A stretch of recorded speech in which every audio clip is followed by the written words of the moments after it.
Hello everyone, this is Greg. Welcome to the stream and finally done with Vaporum, I guess. So why am I so bright? Sorry, my camera brightness seems to be a bit off today. I don't know exactly why. My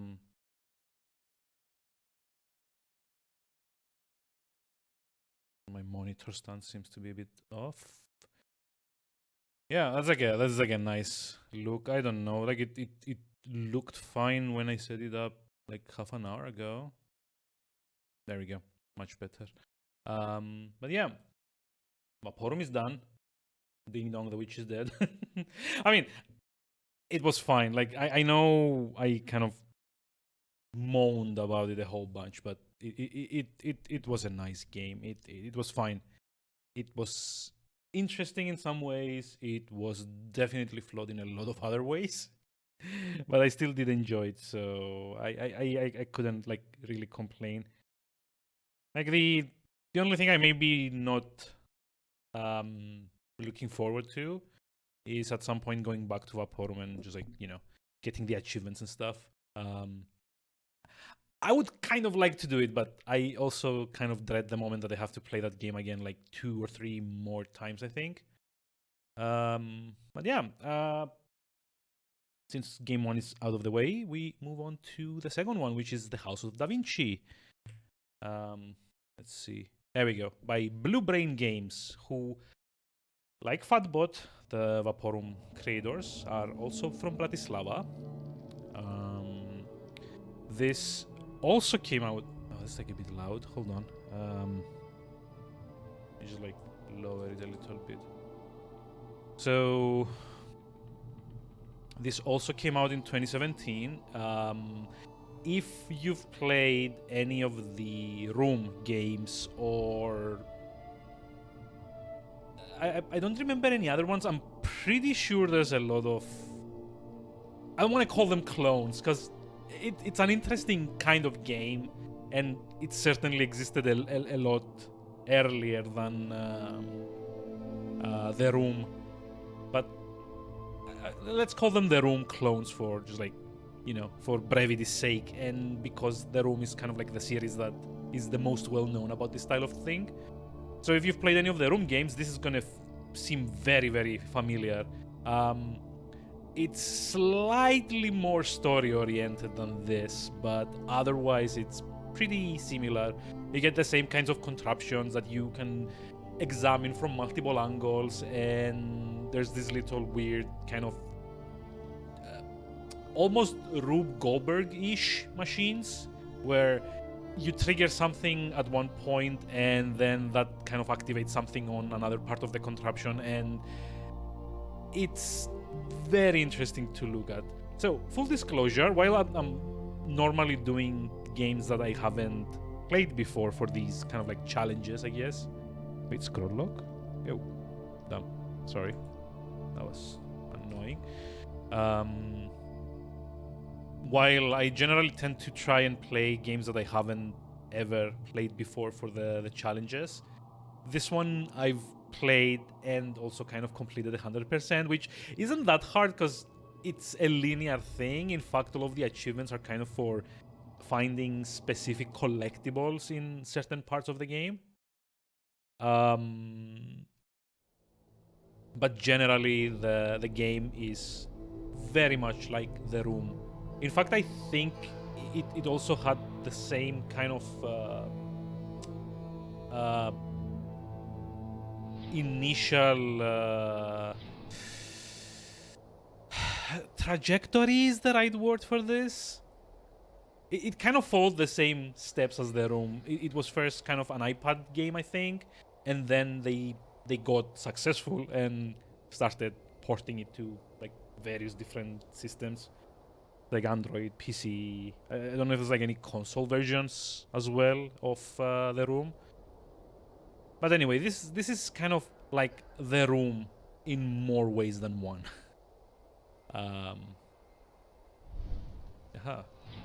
Double click on the scroll to focus on it. Oh. There's like a lot of tutorials here. Item found. Scroll. I wonder who wrote this letter and what's it about.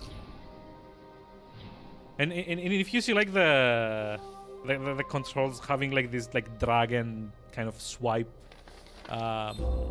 feel to them, that's because it, like the room games, got its start on tablets or like phones, or it's like a mobile game for like optimized for tablets.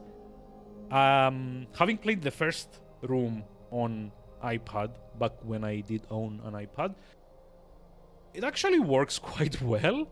I was very surprised at how optimized, not optimized, but how well it utilized the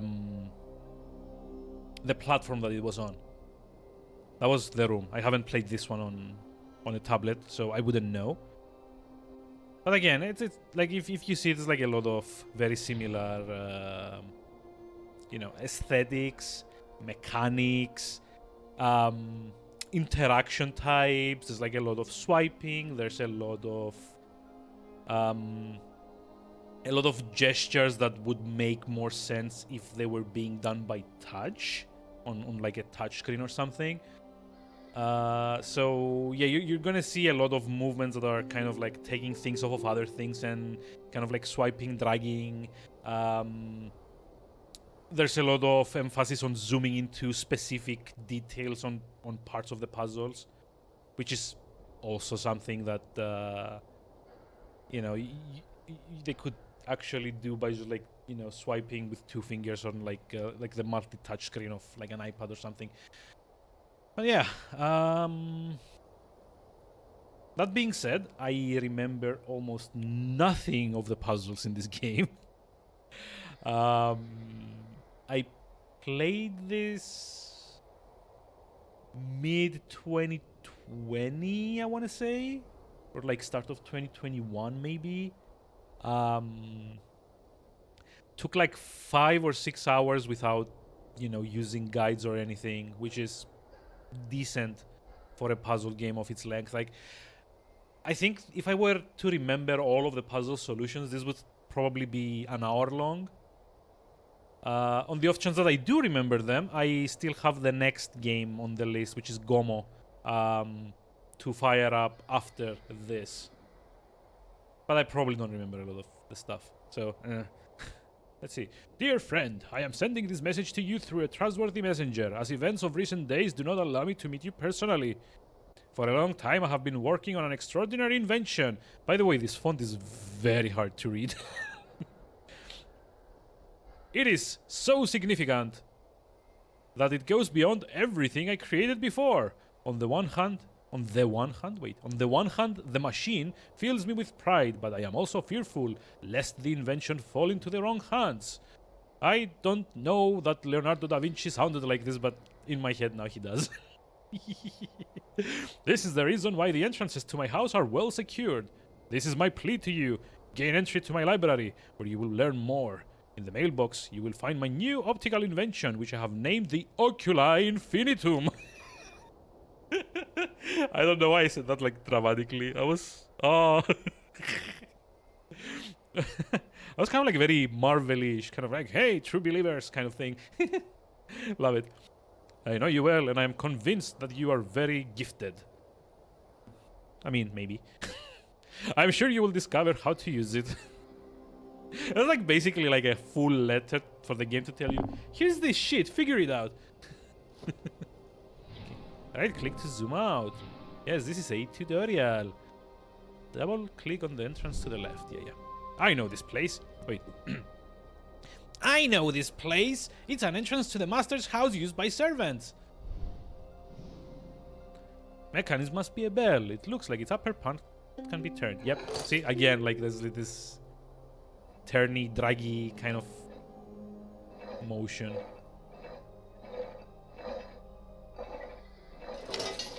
Although, I will be honest, what little I remember of this game is that generally the mechanisms didn't make as much sense in House of Da Vinci as they did in the room games. Even though both start having a few kind of mystical elements by the end of their like respective story arcs, Which, I mean, kind of makes sense. There's only so much that you can do with purely mechanical parts.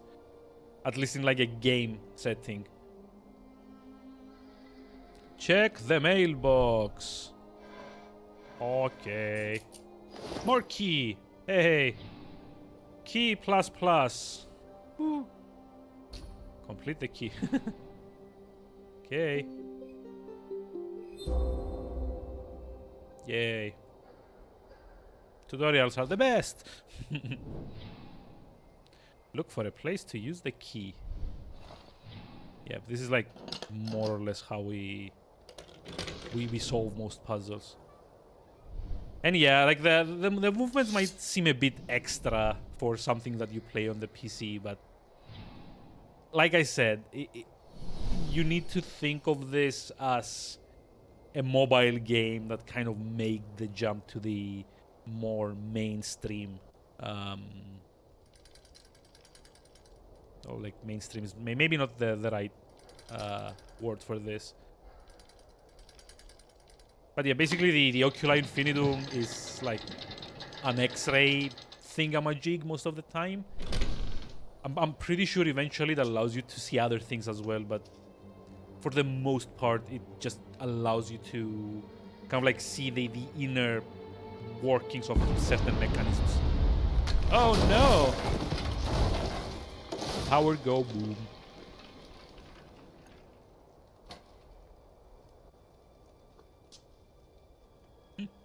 I love how the guard was like, ah, fuck this shit. I'm out. Whee!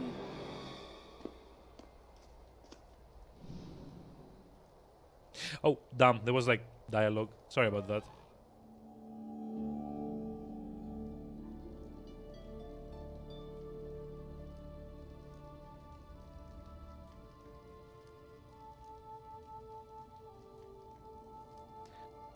But yeah, I actually really like games like this. It's like what's the word for it? Kind of like a slow, meditative quality about these. Like you take your time, you take in the surroundings, you kind of explore very small, self-contained environments and kind of try to pick them all apart. There's like layers and layers and layers, all kind of like squeezed in together, and you're trying to kind of unravel the whole thing one thread at a time, which is really nice. If you're kind of like burned out on all the other things, like all the FPSs, action, RPG, kind of more high octane, high intensity stuff, this is kind of like let's call it like a palate cleanser for games. You play one of these and you kind of like wind down and, get ready for the next excitement. That kind of thing.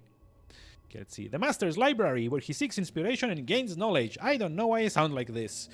Surely I'll find some clues here as to what has happened.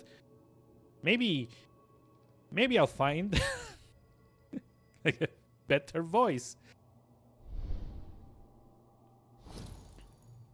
And then it's like a hint system. I'm gonna be using the hint system if I get too stuck, to be honest. I've finished this game already, so there's like no...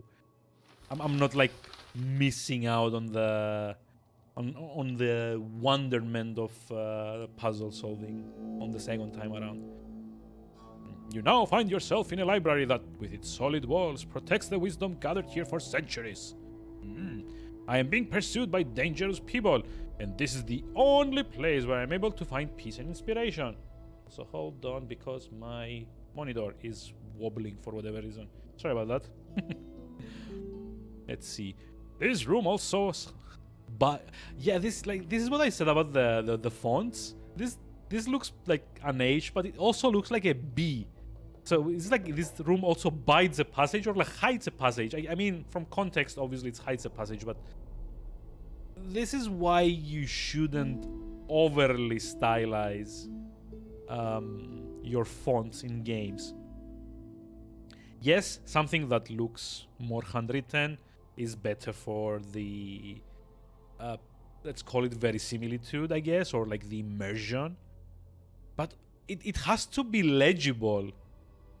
Like, you shouldn't have to ask the player to infer the meaning from context because the letters themselves aren't like 100% clear.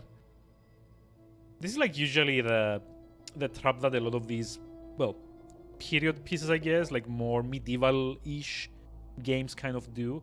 A lot of RPGs do this, especially the ones that have a lot of little lore stuff like books and scrolls and, you know, chronicles of what have you. They fall into this trap that they want to make the experience feel like authentic and kind of, you know, more believable as like a medieval thing. But at the end of the day, you're asking the player to read a whole lot of text, so you should at least make it very easy for them to read it. And since this is something that a lot of games don't really do, I kind of always wondered why. This is something that's very easily fixed, because all of this isn't like rendered as a texture on the scroll. It's like a separate layer. So why not have an option in the settings where you can change the font from, you know, authentic and more easily readable ones? It's like, let the player choose. Like, fine, I want to be immersed, so I just like use the original font. But if I can't actually make out half of the words, just go switch to the, you know, the modern font, and haha, now I can play the game again. Or have something like subtitles or like a tooltip. So this is kind of like the idea of alt text on sites like Reddit or Twitter or whatever. So they could, but the other thing they could have done is have this text as is, and when you mouse over it, you get like a small tooltip that has the same text but in modern script, in modern fonts. But yeah, I mean, fair enough. Like, it is a small studio. I guess maybe there's no, you know, like resources, no budget for implementing that kind of thing. Although, you know, like when AAA games also do this, it's slightly less easy to defend. This room also hides a passage to my workshop, which is known to no one besides myself. In order to discover the way into the workshop, you will have to use your astute mind. Somewhere in here, I've hidden another invention that will help you find your way further. Never forget, the one tool that best allows people to understand the world is the accuracy, consistency, and precision of their observations. Kind regards, Da Vinci, Leonardo.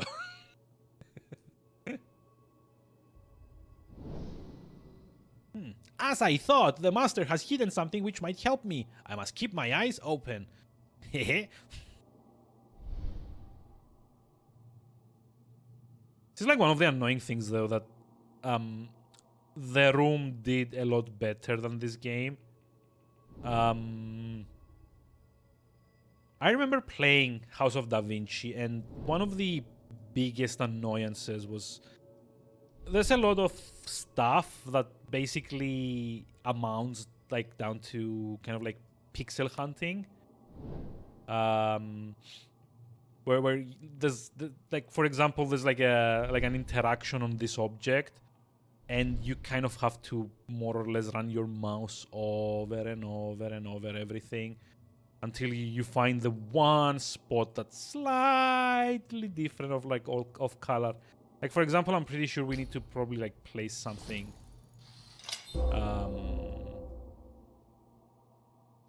in this slot at some point to activate something or another.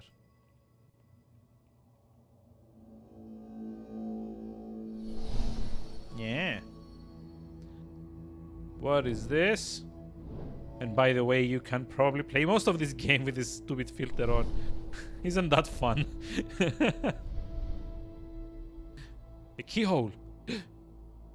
Nope. Didn't think it'd be that easy, right?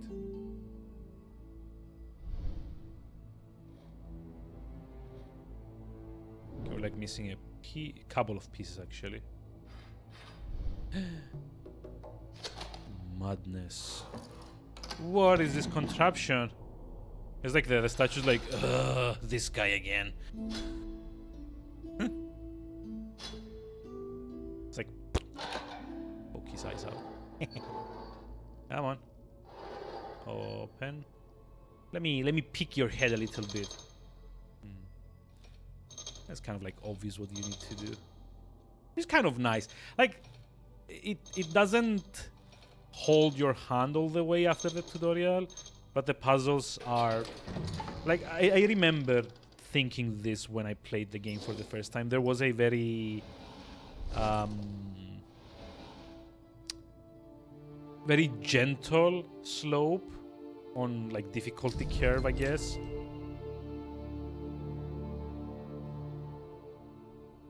Like, the game is difficult, but not to the point where it becomes annoying. And I have a gauntlet. Hey, so amazing. Also, check that out. An ivory inlaid box. I wonder what's hidden inside. I don't know. What is hidden inside?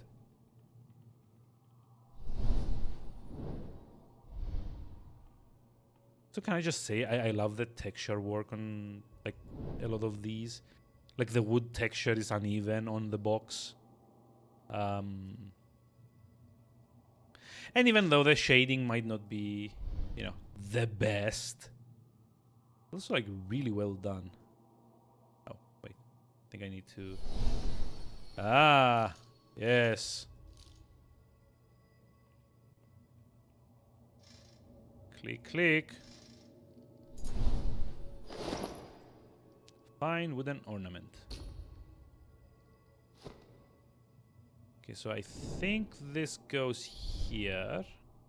Or does it? No, no, it doesn't, because you need to combine it with something else. So there's like a plus icon here. That means there's another item that you still need to find.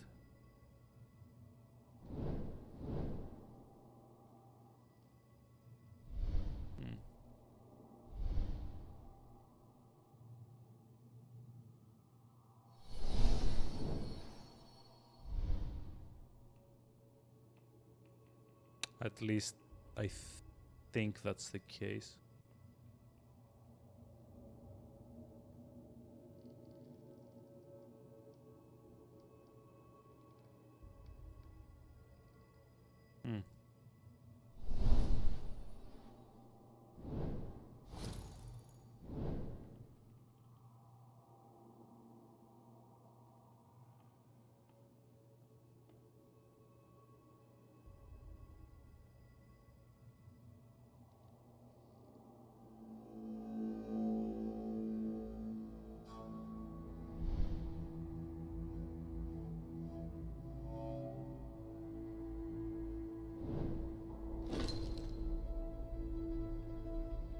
There's one more item remaining at the compartment in the head.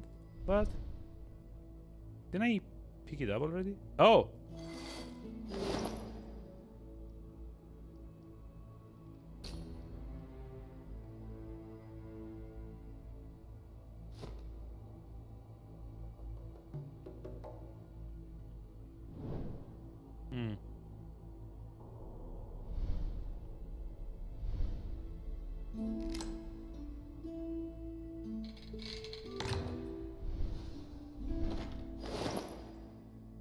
Part of wooden ornament. Yes, like a different wooden ornament than the other wooden ornament that I found.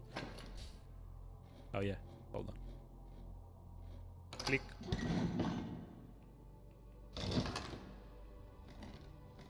It's also kind of fun, like, you know, there's this kind of like puzzle box aesthetic. Can we to screw it in?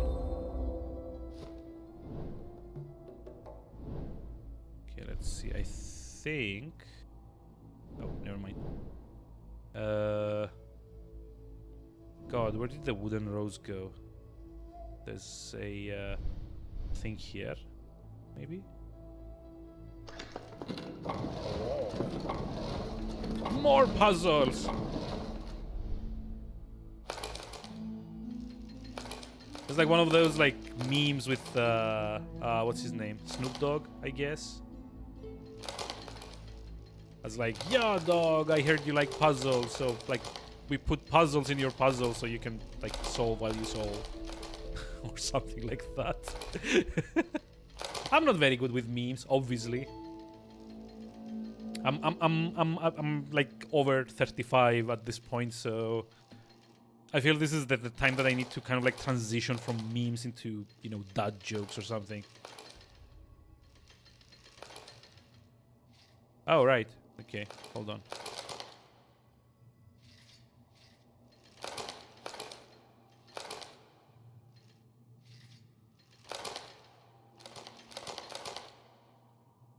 Click, click, click, click, click, click, click.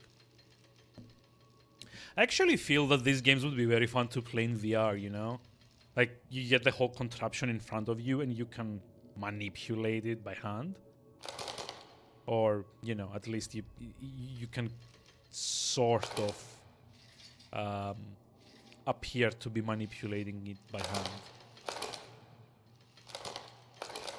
Okay, so... like this.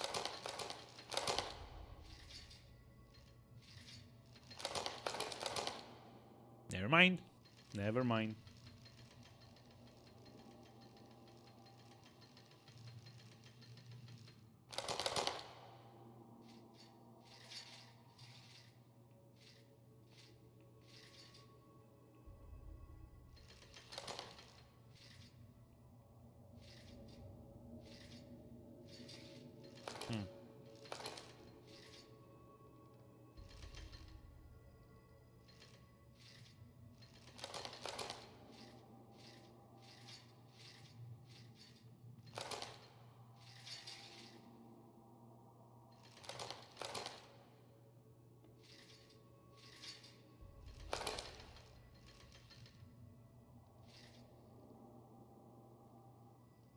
Okay,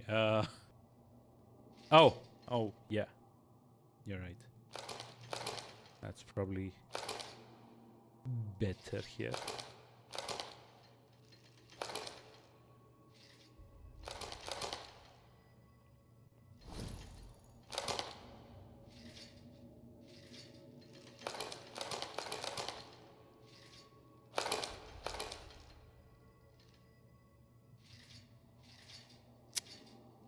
There we go. That's a lot of trouble for just like opening the other thing. Can you just like smash it? Like I would love to play the realistic equivalent. Sorry. Let me just like lower it a little bit because it kind of peaked there for a moment. So yeah, I would love to play the realistic equivalent of these games. Where it kind of allows you to smash the pieces if you can't like solve it otherwise. Like you'd spend an hour trying to solve the pillar puzzle here, and at the end you'd be like, ah, and just like throw it against the floor. It breaks open, and the key kind of like appears, and you're like, heh, solved. Wink. Okay, so I guess it goes like this. And this. And pull something weird out, I guess.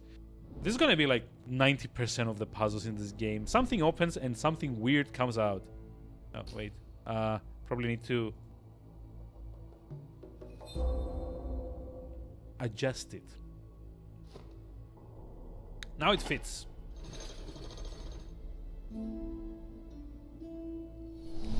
Probably have to do something here. Oh, hold on. Like this.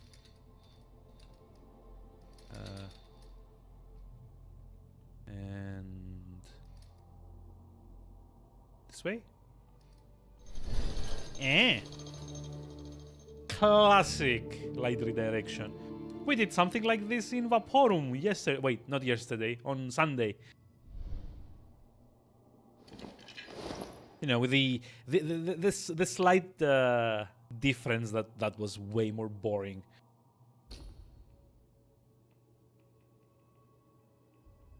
Wait, how?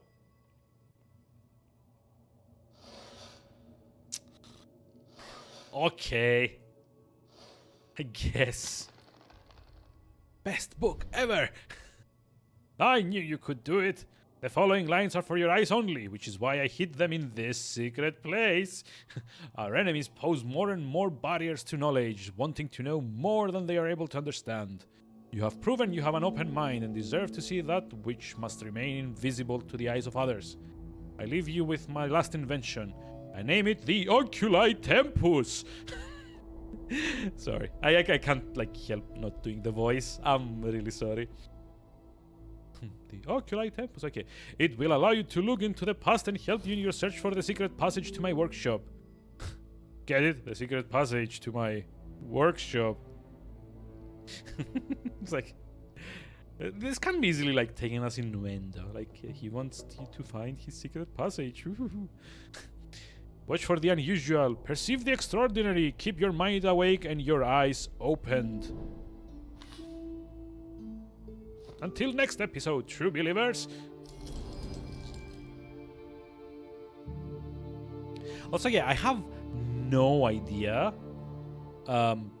why exactly we need like the Thanos gauntlet for like the lenses. Oh, hi Gibbon, how's it going? How are we doing today? My mind is in the gutter. My mind is always in the gutter. Like if yesterday didn't prove it, then I mean, sucks to be you, I guess.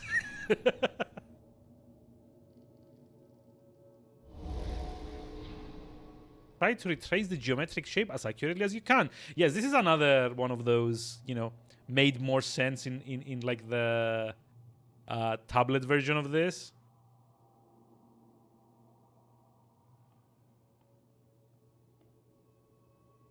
Ooh. You are now seeing a short period of the past. You can shift the scene backwards and forwards in time. Look for clues that will help you move further. Wait, what? Oh, it's supposed to be Da Vinci, and I assume this is his secret passage. Can I zoom in? I'm sorry. Back to the serious stuff. Or something. Okay. Touch.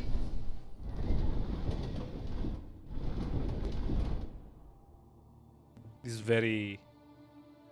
Yeah, I don't know like what this guy is supposed to be. I'm not even sure it's ever explained by the end of the game who this weird stalker dude is and why exactly he's following us around. He's a party pooper, but he doesn't wear a suit. I'm confused. Like, oh boy, Master Secret Workshop. I had no idea it was possible to get here from the library. And who was observing me from above? I cannot not do a silly voice for the protagonist. It's like the apprentice. Welcome to the place where the ingenious combat machines for the Duke of Romagna were created. Oh yeah, I actually have to like, put like a... No, I'm not gonna put a fake Italian accent. That's gonna be offensive. The catapult, the siege tower, machines that can effectively fight during an assault while providing protection for the soldiers and machine operators within. I wanted to meet you here, but some suspicious sounds warned me away. I have no choice. I must see for myself what it was. This place must be kept secret at all costs. Until I return, look around the workshop. I am most curious to hear what you will say about some of my works. Only the best of the best. The party pooper. Ah, actually feels very nice to finally be part of an inside joke on a stream. I'm not gonna lie. This whole like party pooper thing sounds exactly like the kind of thing that people mention and like newcomers are like, what the hell are you talking about? And everyone goes like, you wouldn't understand, it's an inside joke. I've never been part of one of those. I'm so happy. Well, happy. It's like like with most anything, I'm mostly like amused rather than happy. You know, amusement is nice. You generally tend to live longer apparently if you get like more easily amused. Okay, this is annoying. It will live on. Yeah, you know, I was kind of wondering what my legacy would be on this mortal plane.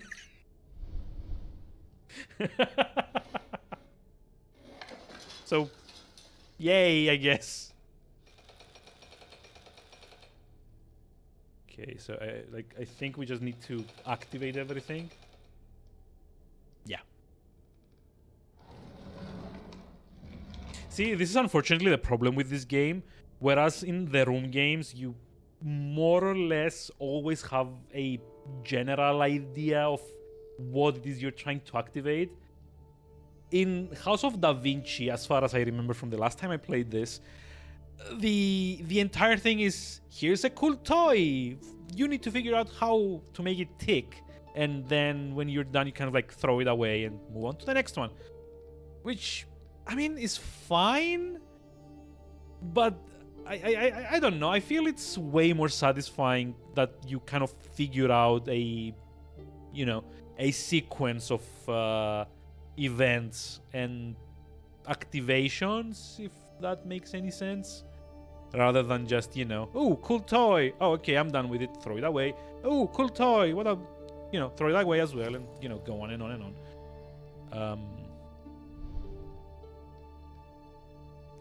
I'm not actually sure if there's like a thing I can do here.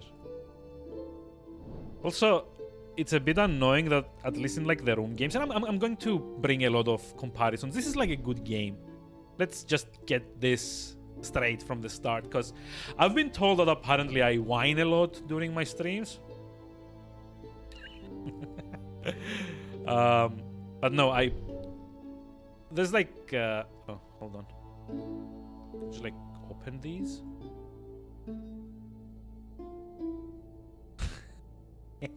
Ah.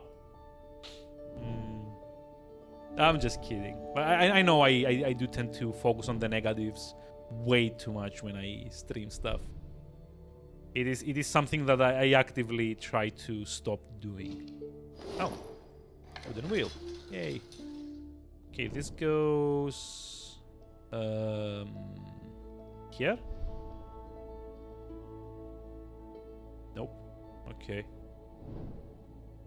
Then here, no. But yeah, I do enjoy games like this, and I do enjoy this. This is a fun game, if maybe needed a bit more direction. Like a bit more cohesion in the puzzle design. Like, at least for me, it would feel like a lot more fun if everything was kind of like a part of like sum of its parts kind of thing.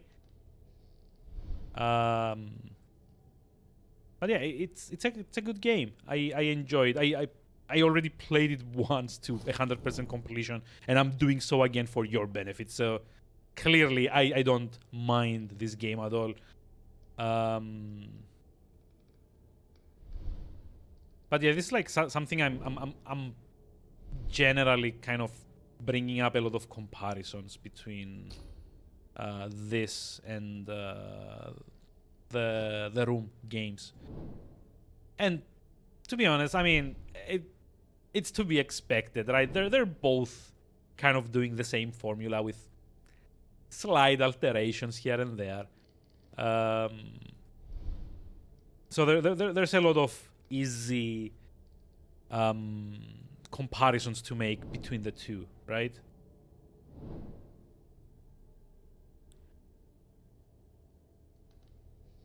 I do kind of feel like there's like a second spot that I can go to here. I'm not actually sure. Or maybe, oh, you know what? Maybe, hey, Goshi, hi, how's it going? How are we doing today? Maybe I need to like examine one of these with the timey-wimey lens, I guess. I mean, yeah, I do focus on the negatives, but here's like the problem, and well, problem is kind of a heavy word for it, but here is rather the thing. Oh yeah, that's for like a letter puzzle, I think. I wouldn't be bothering to get annoyed by flaws if I didn't like the core ideas. Like, I don't know if that makes sense, but if a game is like well and truly shit, I'm just like, okay, this is a shit game. I don't really care anymore. But if it's like a good game that has like some missteps that actively work against the game itself, that's when I kind of get annoyed or frustrated. Which is again like the case with Vaporum, right? I mentioned this a lot of times, but there's a lot of things that the developers kind of like shot themselves in the foot with that actively work against the whole atmosphere that the game was going for. Like, if they had cut out all the story and focused more on the steampunk grid-based RPG thing, it would have been much more fun. The puzzles were amazing at times. The whole idea of some floors kind of like having to be solved in tandem, I really liked. No, I think it goes here. Yeah. Yeah, I missed this the first time around. Click, click, click, click, click, click, click, click, click. You thought this was the room? I mean, again, like, they do a lot of the same things. That's kind of the reason why I'm comparing both all the time.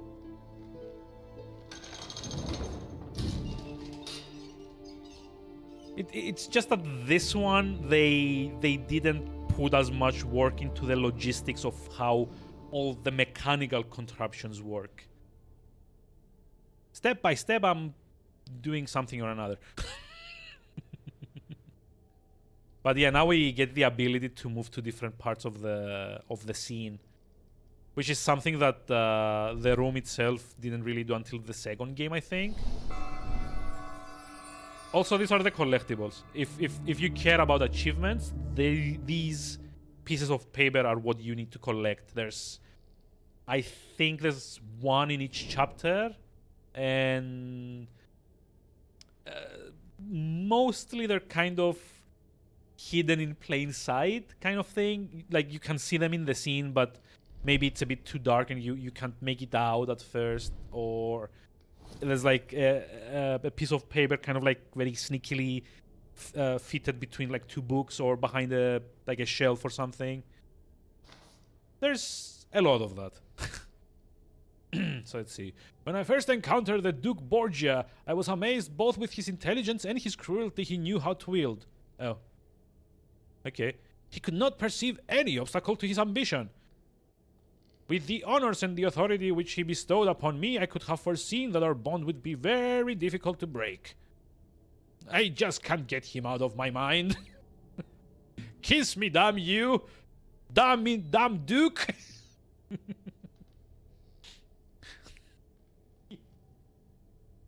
Oh no! I'm in a racy mood today. I'm gonna do like a lot of these jokes. I don't know why. Honestly, it's like everything I read in this game, I just like get like as a double entendre. I have no idea why.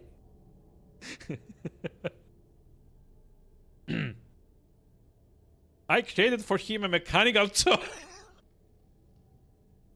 Oh no, not a mechanical toy.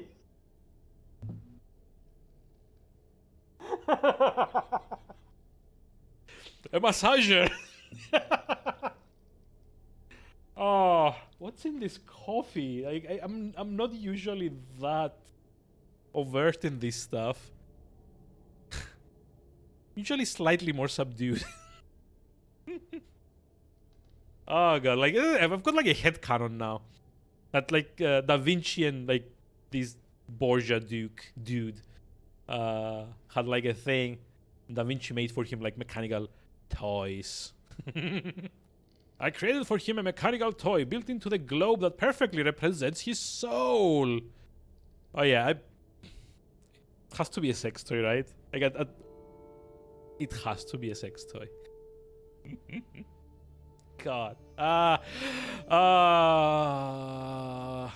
You know, I don't know. What's like deeper than the gutter? My mind's in the freaking sewers by now. It was It's going to be a fun stream. I mean, I don't know. Like, I don't remember like how the rest of this goes. It was meant to appease him and to help me get free from his service. This Twitch bans me. Was for like implying that Da Vinci kind of like took it in the bum. Hey Marcus, hi, how's it going? How are we doing? Welcome to Period Piece with I don't know, Gregor. It was meant to appease him and to help me get free from his service. I just can't quit him, damn it! Can't quit that ass! The Duke did finally grant me my release. Many times. Oh god. Oh, I need there to be less text on the screen. This is not gonna end well. But what I did not know at the time was that it will... Oh, wait. But what I did not know at the time was that it will not be so easy to leave someone else. Wait, was Da Vinci like... playing around with like... Oh, I don't know what it's called, like... The Greek equivalent expression to that, it's like playing on a double, like on two boards at the same time. But I don't know, like, but like if you're like in multiple relations, if you're like juggling multiple relationships at the same time, I don't know what that's, but like the expression for that is in English, double dipping. I mean, yeah. Also, hey, Tuma, hi. Wait, I thought you were like watching Street Fighter or something, or no, wait, Tekken. Well, something like that. I was lurking. Oh, I mean, fair enough. Okay, I think... Yeah, I think we need to, like, do time travel. Do time travel. To read this. Yeah.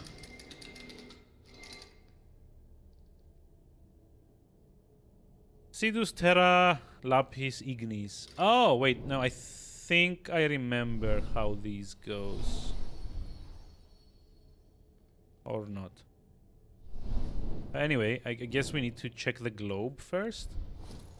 Or, you know, hidden compartments. I'm not a fan of Tekken. I mean, honestly, I was never a fan of Tekken either. Generally, the kinds of, like, not beat them ups, the kind of fighting games that I play, I usually do that for the story, and that's like Blaze Blue and Guilting Gear, I think, is the other one.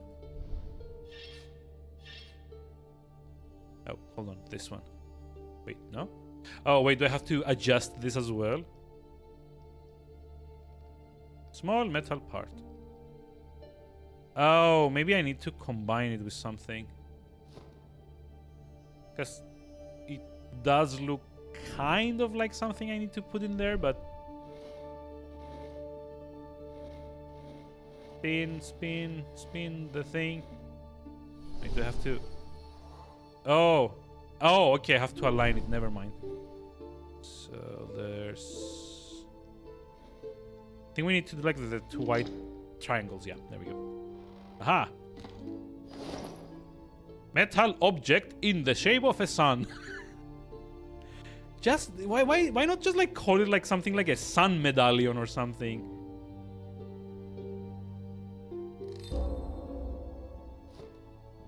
Wouldn't that be like better than just like have, you know, 10 letter like descriptor to it? Oh, wait, is it this? Oh, I have to align the keyhole too. Yay! How nice.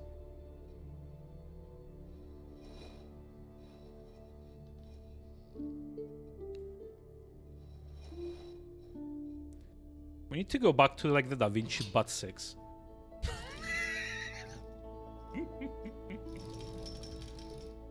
Wait, do I need to... Oh, yeah, need to wind it up.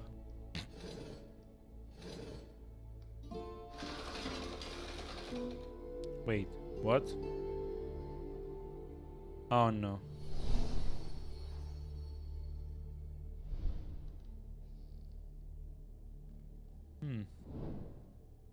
Wind it up for butt sex. No, that's like later. Oh, wait. I know what we need to do. We need to read the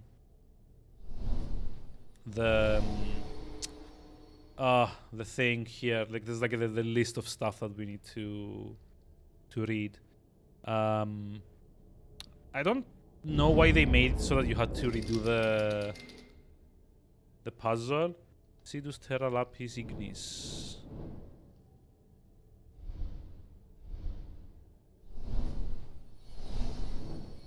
Nope. Come on.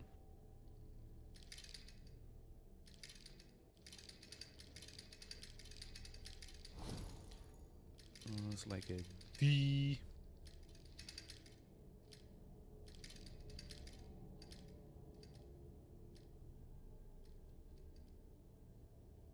Wait, no?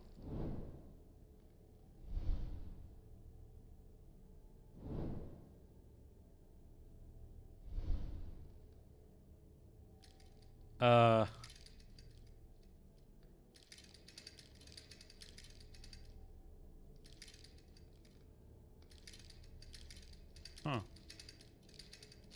Oh! Terra. Okay. It's just like a random word. Well, random.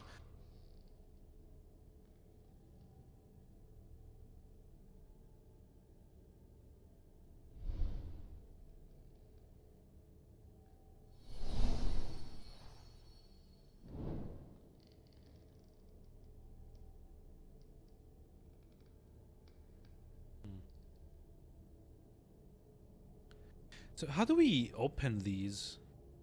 There's like something that needs to I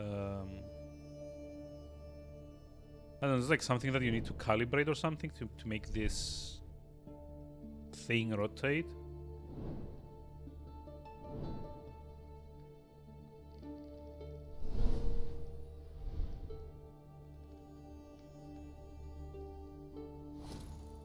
I mean, I guess we still have the key, which doesn't really go there. Or here. So where do we...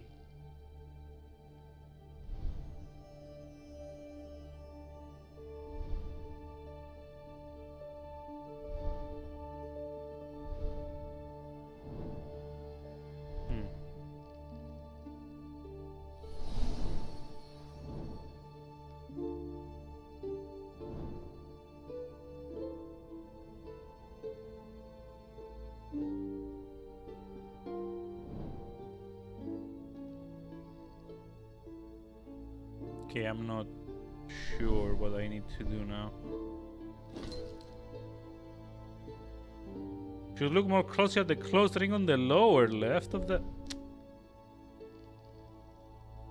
Really? Oh, god damn it.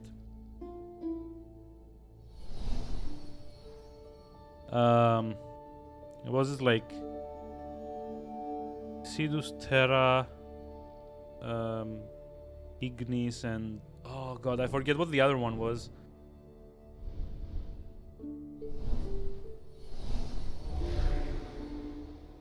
Yeah, I'm not a big fan of having to redo this every time you need to like read the hint.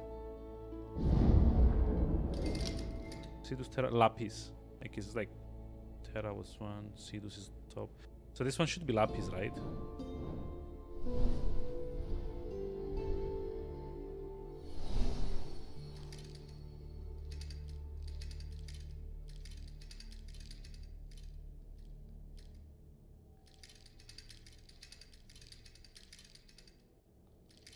Like I said, there's gonna be like a lot of dragging in this game, which I guess makes sense with like a touchscreen, but probably less with a mouse.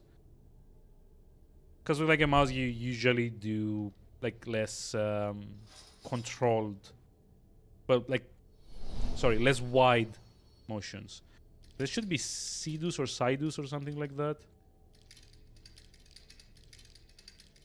Like probably if you have had like a touchscreen, I could just like do like a thing like this and it would start like rolling really fast.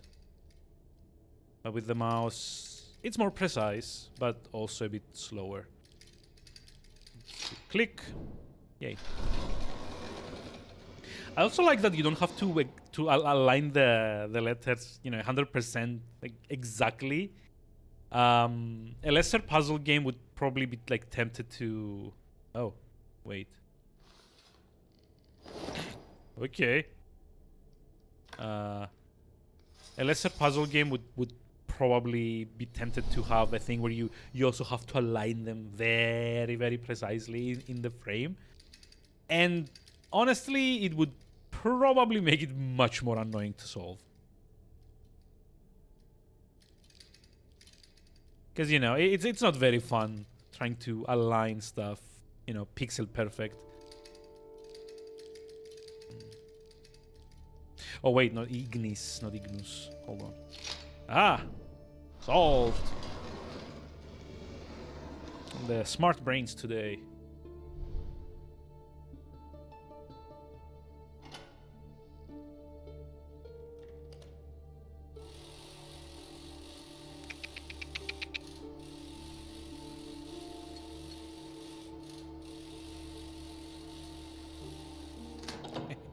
Ooh. Another kind of like got shoved in there for a moment. I was about to do like a Southern Hemisphere kind of like lewd joke, and I guess the game beat me to it. Let's see. Try to conquer the whole map of Europe. You can only move between the countries linked with grooves. Remember that you can only conquer a country if your army is larger. You start in Sardinia with 31 soldiers. It's like, am I playing Risk here? What? Yay! Look at me. I'm a warlord now. Woo! Okay, so hold on. 8 67. I guess it kind of like equalizes your numbers depending on how big the. Hey, we conquered Italy, I think.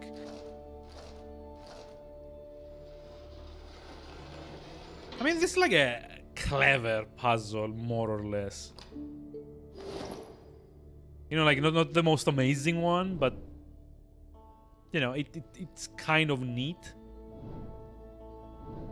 The only problem is that they kind of stagger it in 2 or 3 different like sets. Okay, let's see if I remember. Now I think we need to go back here. And like this goes here or something. No. Okay, here. No. God, where did this go? It's like in this part. No. Okay.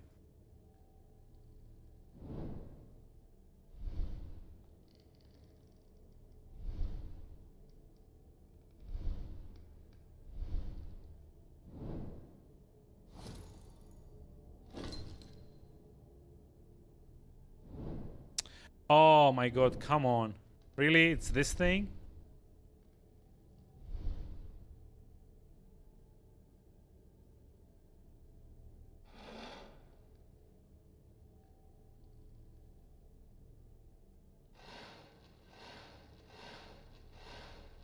Na na na na.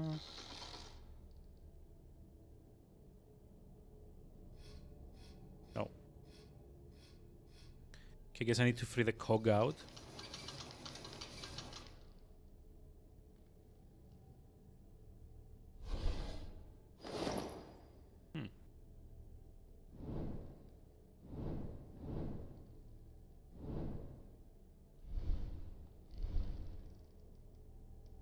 Okay, and I think we place this here. Now, like, all the other towers are gonna come out. Yeah.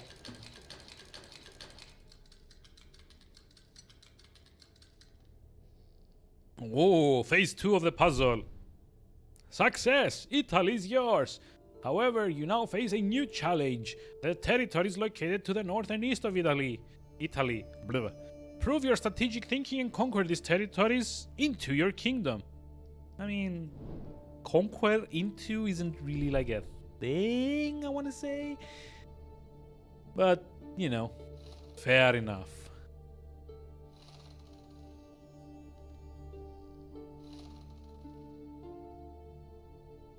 We need to go like this.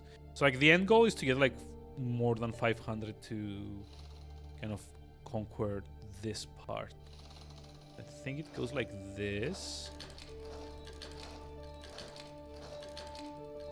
Can this like freeze up the big boys for us to conquer?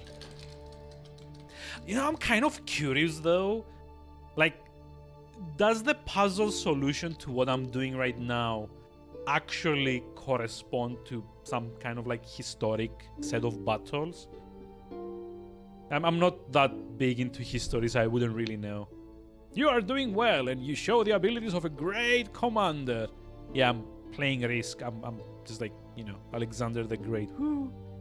Go on to conquer the rest of Europe. Your goal is to reach Africa. And bless the rains there. I mean, they're different song. It's like only like 2 moves that I can make. I can either try and attack here or try and take out this, because like a larger territory, I think I'm gonna get more troops overall. Or not. You've like heavy losses, blah blah blah. Probably. Oh, come on. Go like this. 136. G. Actually, just like do this. Hey, Jungle Roba. Hi, how's it going? How are we doing today? Oh no. Oh no. Well, I think I fucked up. Yep, I've got no troops now. I overcommitted. Quick save, quick save. How's it going? How are we doing today? I think if you make like an invalid move, the game like resets. Yeah, there we go. So what was like we did this, then this. No Steam Deck yet. Yeah, I was about to ask, but I didn't know. Like I hope like the tracking at least is like showing where it is. 112. Oh wait, if it's like 112, then again I'm kind of like fucked. Should maybe try like get like Britain first. Go like here. Then do this. And then do this.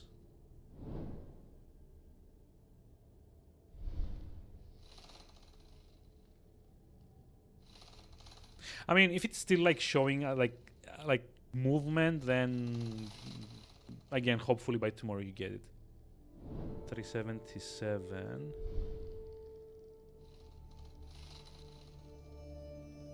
419. Okay, I guess the goal is like to get like 512.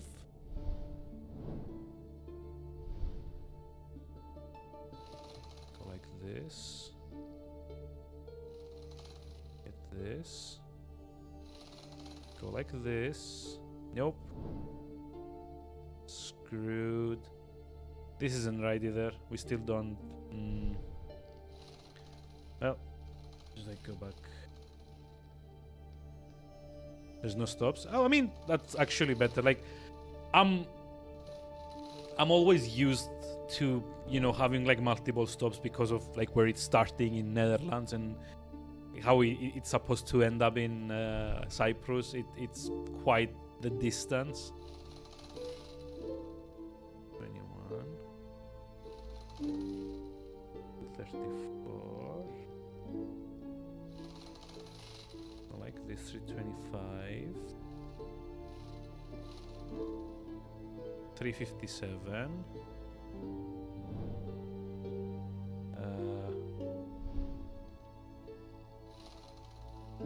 Oh, damn it.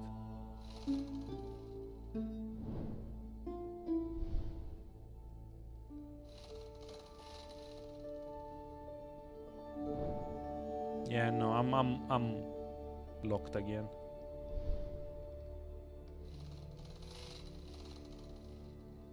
Between those two since 5 p.m. yesterday. I mean, patience. I know, like I know the anxiety of it. I think I mentioned this like on the Discord when it was about to arrive. I kept checking like day after day after day for like 3 or 4 times per day. Ah shit. Yeah, I did something dumb here.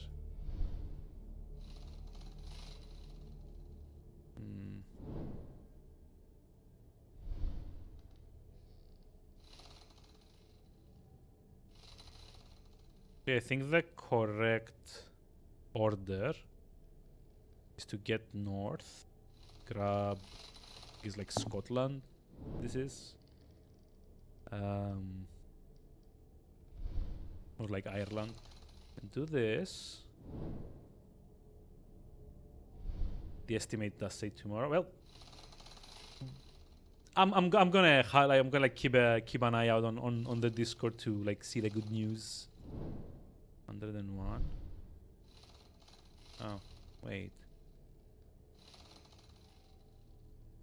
184. 216. 26.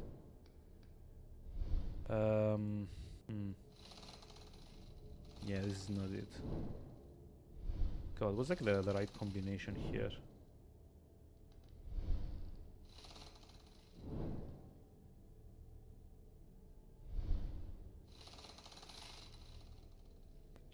Five.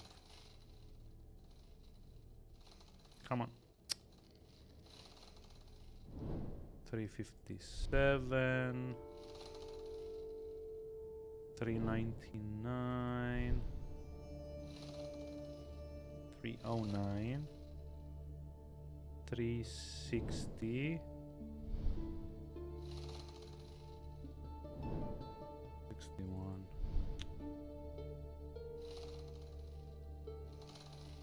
Ah!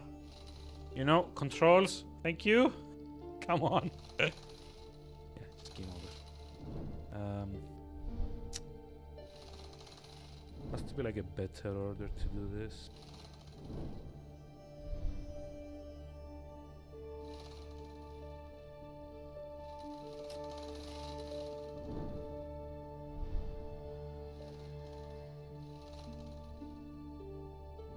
Okay, 419.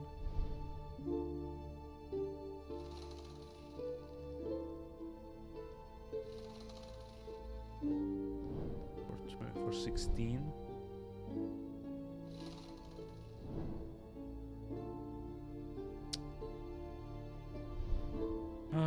What's the correct order here?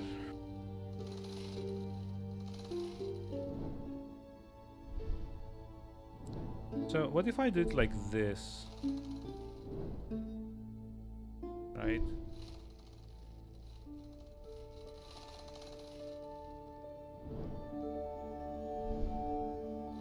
No, this is also not correct. So it has to be this first. And then like the only other move you can do is this. So these are like always like the first two. And then it kind of branches. I can attack this or I can go down to here. If I attack this, it goes to like 266, right? But if I attack, hold on, let me just like redo the moves. If I do like this, it goes to 325, so there's like clearly more.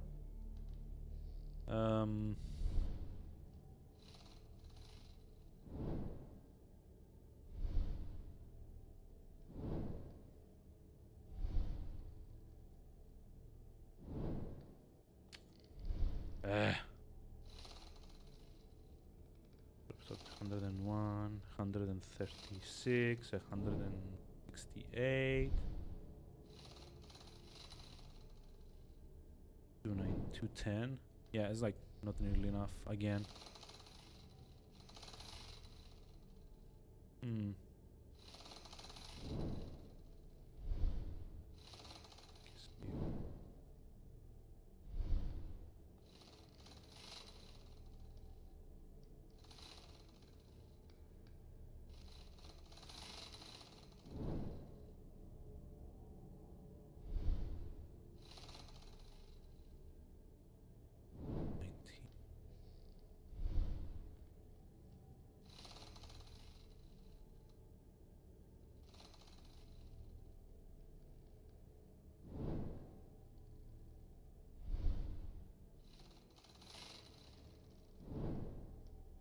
Mm-mm.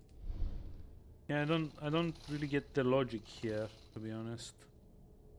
I don't remember like if I ever got the logic or if I just kind of like brute forced it like I'm doing now.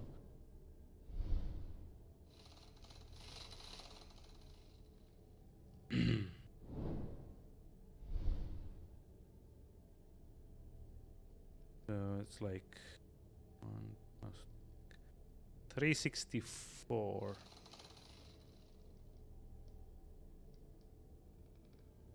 Yeah, I don't know, the remainder doesn't really make much sense.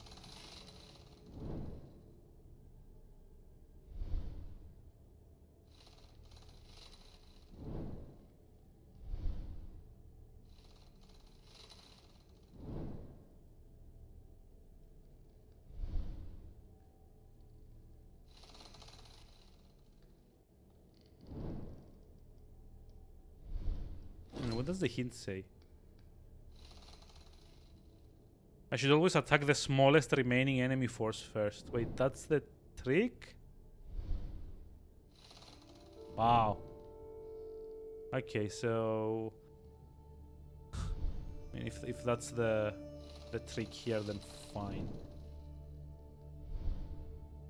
3 smallest is 34. Smallest is 123. Smallest is 46. Smallest is 300 of the available ones.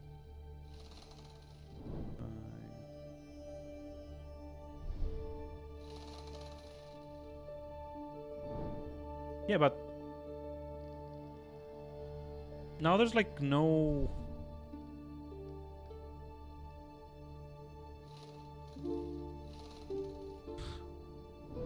Like the hint says to attack like the smallest available like enemy, but in this case that means that like I'm kind of like stuck now doing this, right? So step by step, what can I attack? 100, 351, 140. Oh, you know what? Yeah, I'm here. 300, right? So what can I attack? 300. 351, 143, 143. What can I attack? 351, 334, 123. 34. Then it's 823. Come on. Smallest I can attack is 46.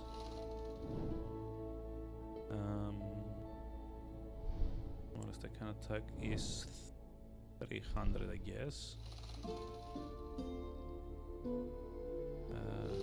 55. Yeah, so it's like I still go like to 351, and then I don't have enough to attack the last two.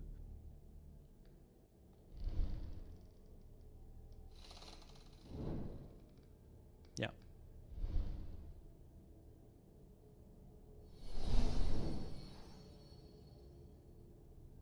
Don't know if there's like a trick to it somewhere.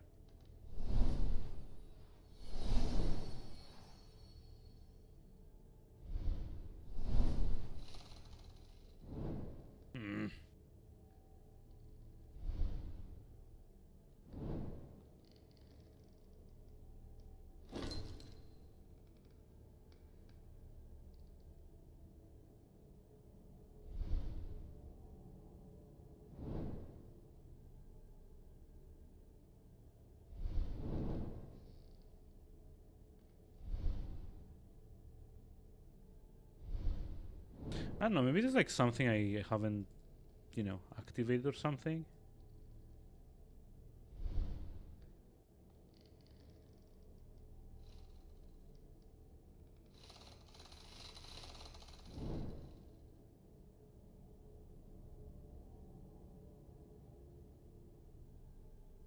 Oh! Oh, I just realized you can also do this move before you take over. I'm dumb. I mean, yeah, now it makes much more sense to attack like the smallest possible enemy force.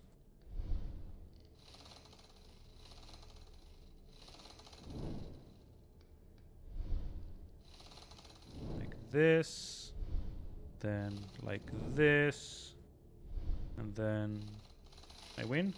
Yay! 105. I have no idea if that makes any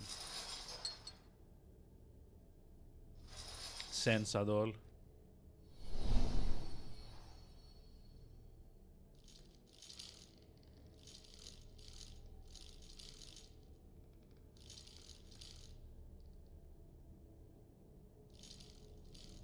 Um,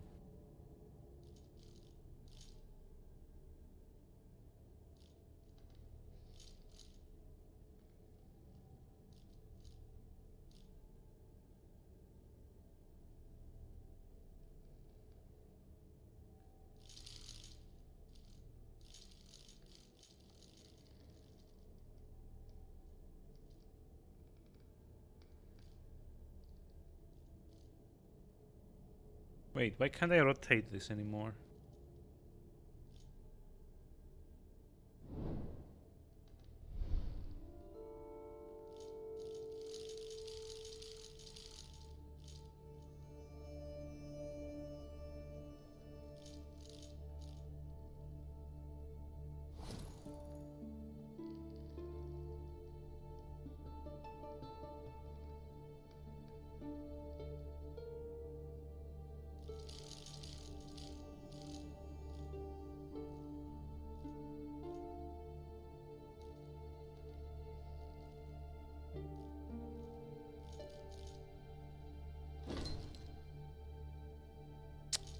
Now I should look at the strategic map at the place inside the ring. No kidding. Like, I'm literally doing that right now.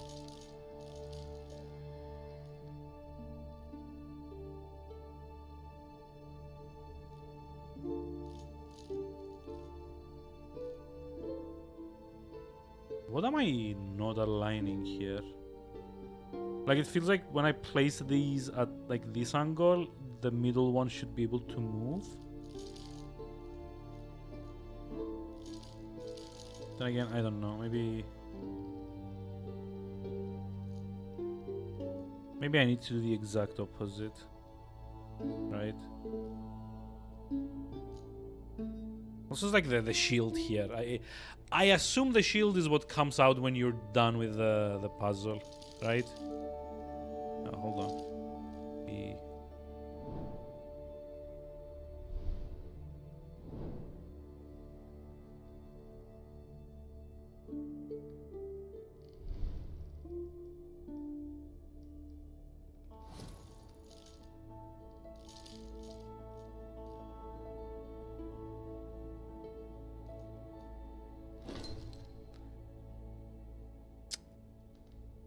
Wow. The Oculi Infinitum might help me solve this problem too. Like, what am I doing here already? You know?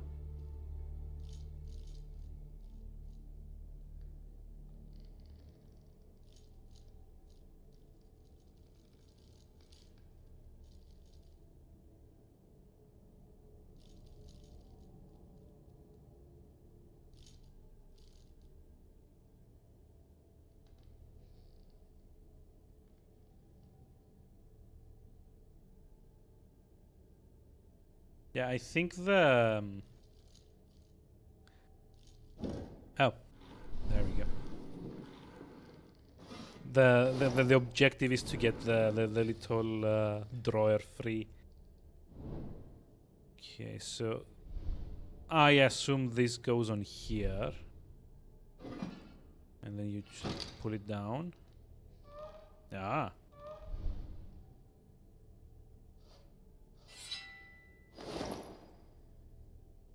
And you crank it. Oh, it's like a key too.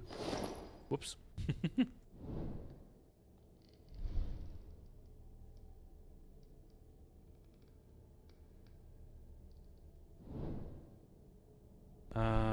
Okay.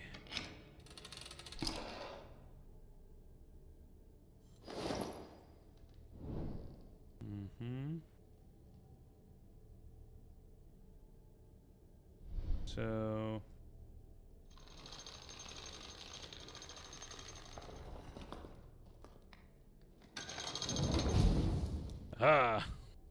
it's like break everything. And like 5 hours later, Da Vinci comes back and he's like, "What have you done to my workshop?" Like, oh no, it's like, why is everything on fire?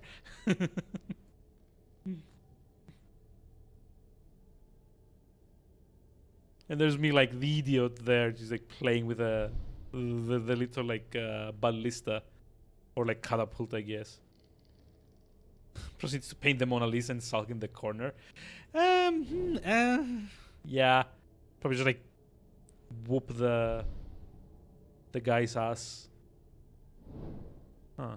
Okay, what do I even need to do here?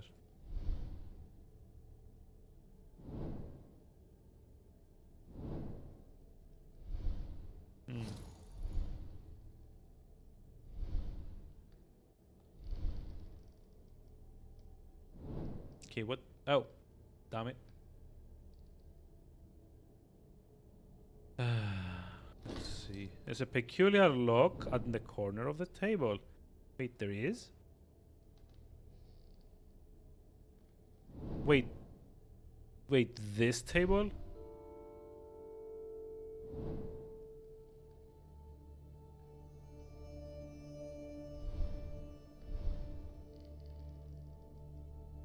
Oh, wait. Nope. And again, freaking Hanoi Towers puzzle. I really dislike it when games kind of have to have this. It's not a very fun well, puzzle, to be honest.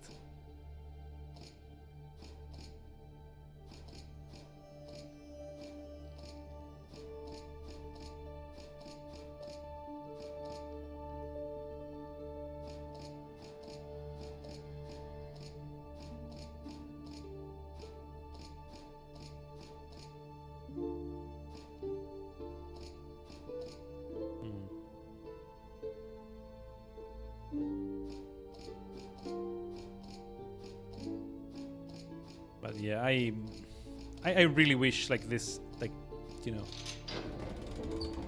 So for those of you that don't know, Hanoi Towers puzzle is basically something that 95% of all adventure games ever made have used in one way, shape, or form. So basically, the bare bones version of the puzzle is that you get like 3 pins, and you get 3 discs.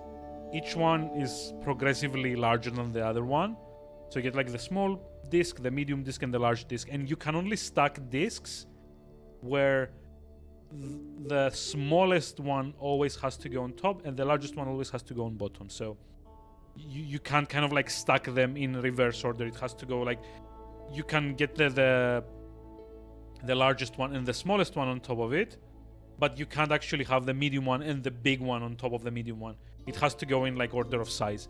So basically the idea is that you have 3 pins. Your tower starts at like the one end of the pin, like one of the end of the pins, and you basically have to move the entire thing to the other side, like from the first pin to the third pin. And I guess it kind of relies on the principle of like using buffers, because you're more or less meant to use one of the pins as a buffer to kind of like move things around, so that you can always follow the rules of stacking from like largest to smallest. I've been haunted since the 80s. Programmed when you were a kid. Yeah, I mean that's like one of the again, that's like one of like the classic examples that like you will get at like when like programming 101, because it's like basically teaching you how to use like variables as like buffer. So it's like temporarily hold one piece there, or like temporarily hold your data in one place. Like the sorting, like the basic sorting algorithm, is more or less the same exact principle as this. where you need to like sort like a list of values. So you pick one value, you keep it in like a secondary variable, and you kind of like compare it so that you can kind of like place it above or below the, like, you know, wherever there's like a spot, I guess. And it's like kind of like hard to explain if you're not like seeing this, but basically that's like the idea behind like the Hanoi Towers problem. Oh wait. Oh yeah, right. Even so, it's not fun. I mean, yeah, it's not fun. Agreed. It's tedious, and there is a very good reason that... Oh, wait, do I have to... Oh, I know what I need to do. Hold on. Yep, there we go. Kind of need to align it like this. There's like a good reason that like most like modern programming languages kind of like have like built-in well, sorting mechanisms, so you never have to kind of like, you know, code one from scratch unless you really want to. And like, yeah, with like relational databases and arrays and stuff like that, it's like more or less not really necessary to like brute force it like I just described. But yeah, I mean, you don't come to this stream for like badly worded coding advice, and honestly, I haven't like done that in like ages. So I'll just like drop it for now. But yeah, it's kind of like the same principle. And unfortunately, the Towers of Hanoi puzzle is something that they keep using in adventure games, even to this day. Like, God, that's... I'm pretty sure there's like games that I've played like even like a year ago that had the freaking Towers of Hanoi in them. Like, it might not always be, you know, the exact Towers of Hanoi thing, like discs on top of one another. There's like a very similar puzzle that is the 5-liter jug and the 3-liter jug, but you only need 4 liters, so you kind of have to, you know, pour them into one another until you get like exactly 4 liters of water in it. That's also the exact same principle as that. Wait, exactly what you're here for? Oh boy, you poor bastard! It's like, I was like misinformed. Don't think you ever had to write an actual sorting function, really? Huh. Well, like the basic like principle behind these is like you get like the max value. Like you have to like either work from like the top down or from like the bottom up. So either you go with like minimum top or like max bottom, and kind of like compare two variables, one with the other, so you know like where to like place each other. So, God, let's see if I remember this, because it's like been years since I've like done C++, and you know, all of that. I'm pretty sure that hold on, I let me find something that I think I've had here. Okay, right click to instructions.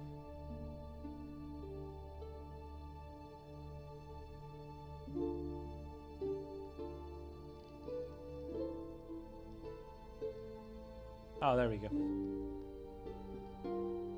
So there's like an undo, right?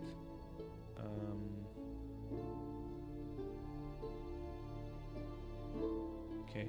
So basically, when you have like an array of data, let's say you have like 5 like memory positions. Like the idea is that you start comparing like adjacent pairs, and you see like if you want to like go top to bottom, like go from max to min, you kind of check if this value is bigger than this value, and if it is, you swap them. If it's not, this remains the same, and then you start doing this like on like the second and third values. So the idea is that like you kind of like push the highest values to the top if you're doing top to bottom, and eventually you kind of like work yourself to the bottom, and then you do another pass to make sure that like everything has risen to the top. This is hugely ineffective, by the way. This is like a surefire way to kind of like eat up your entire memory allocation and like make everything like crash and burn. There are optimizations that like you are taught while you are taught stuff. Like the first one is that you can kind of like break the array in half. So you can like sort the top half, sort the bottom half, and then kind of like compare something in the middle to see like where everything goes. I mean, I'm like grossly oversimplifying here, but that's like the general gist of it. But yeah, nowadays you don't really need to do that because you can just like take the entire array, get the max value, and then sort from that without having to do like this whole like pair thing, like top to bottom or like bottom to top. Also, yeah, XSplit has a whiteboard function. You're something of a scientist yourself. I mean, I'm not really a scientist, to be honest. Like I mentioned on your stream, Gibbon, I did also kind of flunk college. Well, uni actually, but yeah, I did kind of flunk that as well. Although in my case, it was more like a like civil unrest at the time, kind of made things not work for like years. So eventually, I kind of had to give up because I couldn't afford to study anymore. Okay, yeah, this is another like buffer thing here. See, this is a yeah. Also, most languages have sorting in nowadays, so you don't even have to like do the dirty work of build that stuff yourself, right? Wait. Come on. Let's go like this. This goes like this.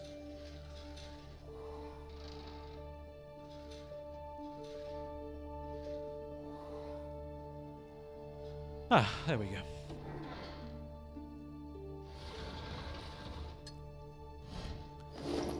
But yeah, even like I know that like there's like built-in sorting so that you kind of like it's kind of like handled on the I guess like on the IDE level. So like the tool itself will deal with that for you, so you don't have to kind of like waste like time and resources into making it yourself. But yeah, basically, like back to the game stuff. The Towers of Hanoi is kind of like a practical version of that. And like Goshi said, this is something that you get told you need to make, like very early on. As far as like a coding project goes, I guess, because at least at the time. Like, again, like, I keep talking like I'm like 100-year-old grandpa or something, but when I was in college, college, university is like, it's I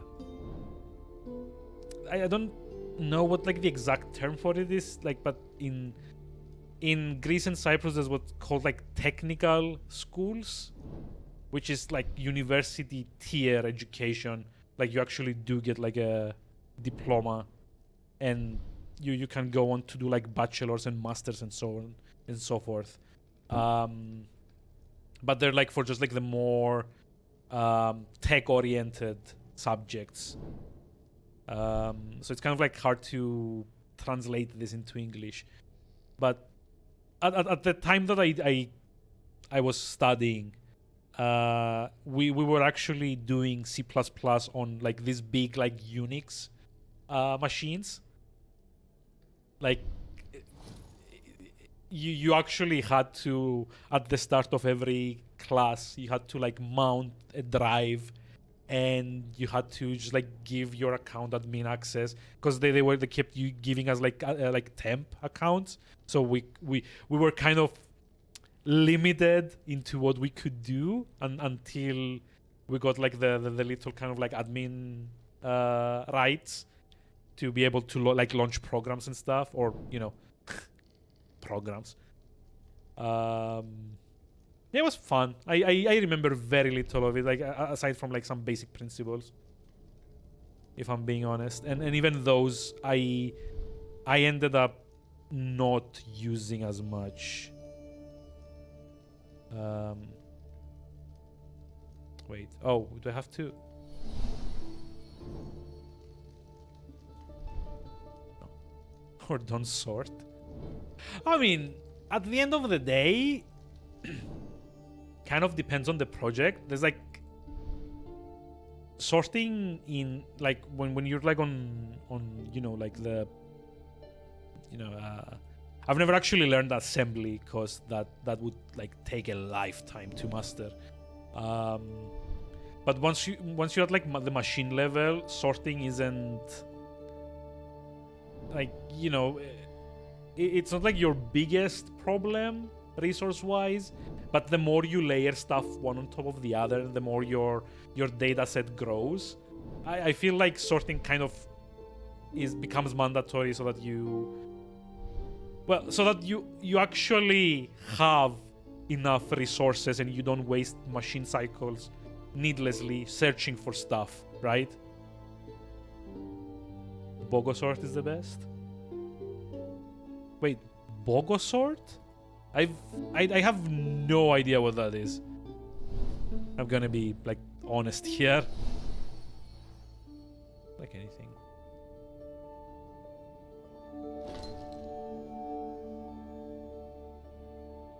Oh, damn! I forgot I picked this up. That was stupid. The sorting algorithm. Isn't Bogo like buy one get one kind of thing? Or am I thinking of a different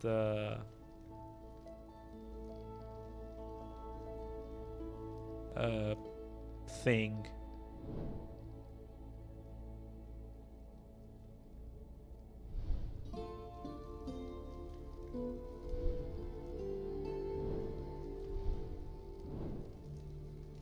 Also, wait, like when you say shuffle list repeatedly, they randomize it until you get a setup that's like sorted. That sounds needlessly like brute forcing it. That cannot be cheap in like resource wise. Generates a random permutation of its input user quantum source of entropy. How? What?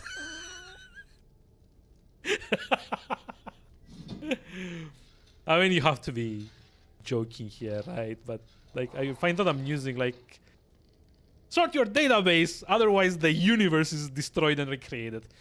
Until you get like a universe where you get the right result. Sounds very Marvel to me. I don't know.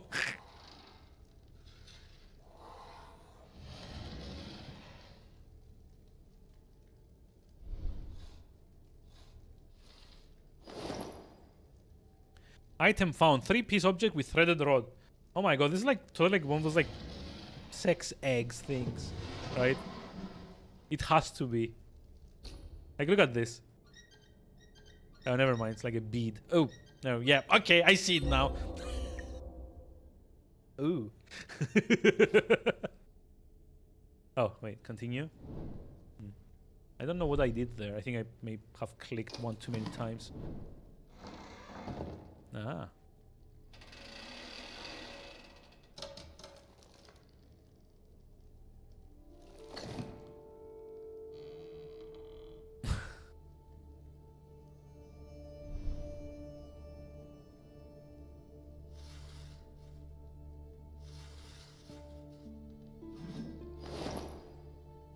Like is that like that has to be like a theoretical thing, right? Like I can't imagine a like practical application. Bogosort. Okay. In computer science, Bogosort is a sorting algorithm based on generated and test paradigm. It generates permutation of sorted, considered useful for sorting, may used for educational purposes. Like again, this is like the worst. Like it's like the worst brute forcing possible that you can do. Just like rand it, I guess, like randomly generate like a list. Potentially, yeah, exactly. It's like, like at some point you get to like a number of variables that like it's like so many that it would like take years to like create all the possible permutations, and then it has to check each one like one after the other. So at that point, why not just like do like why not brute force it with like the basic kind of like rule of three thing, like the one I showed on the whiteboard. God, it's like, it's fun. How is it fun?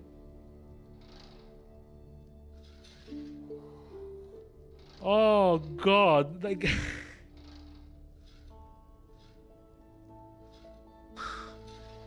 No, it's not fun. There's like, oh my God. I have like as a database administrator, the phrase infinite runtime is something that would give me legit nightmares. And I'm not even joking.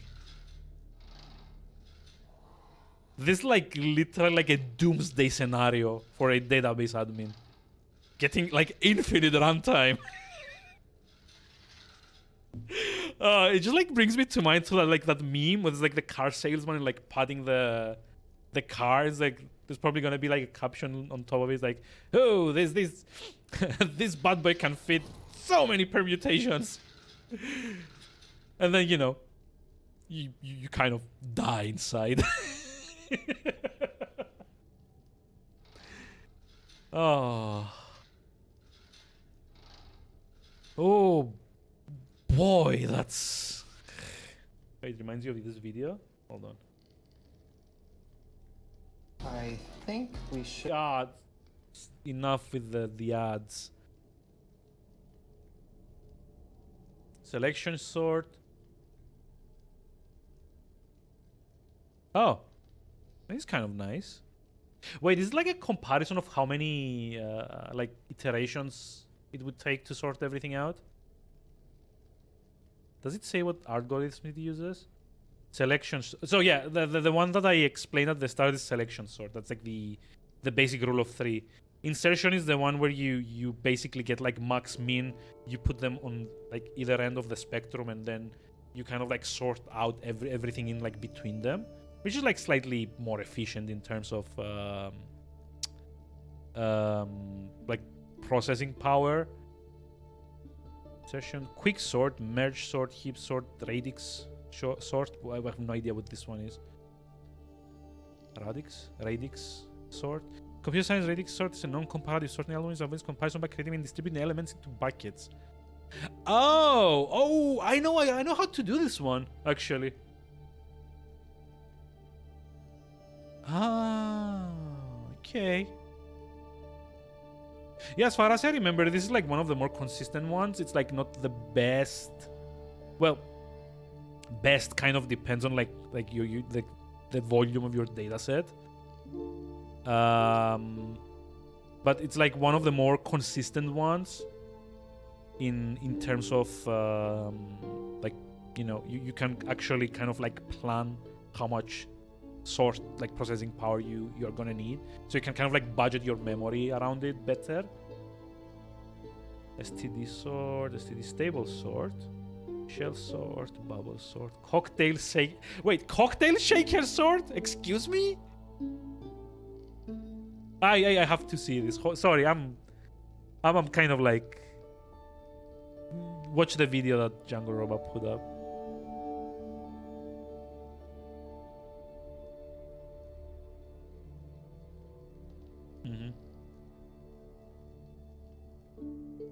Yeah, I really need to see what the cocktail shaker sort is.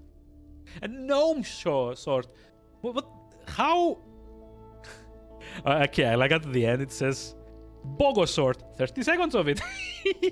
Yeah, I can't actually have the audio on at the moment. I haven't like properly mixed the the equalizer for YouTube videos, unfortunately, and I don't really like have like a compressor running either. So, but yeah,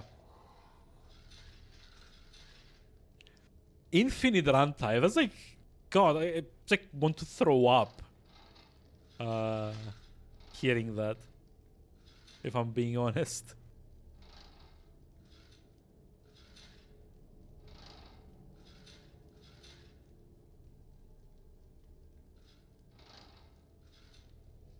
Jesus Christ, infinite.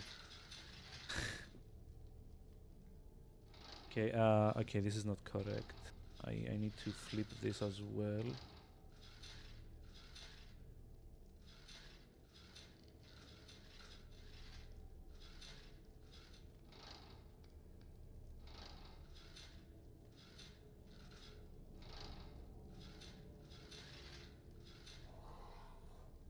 Hmm.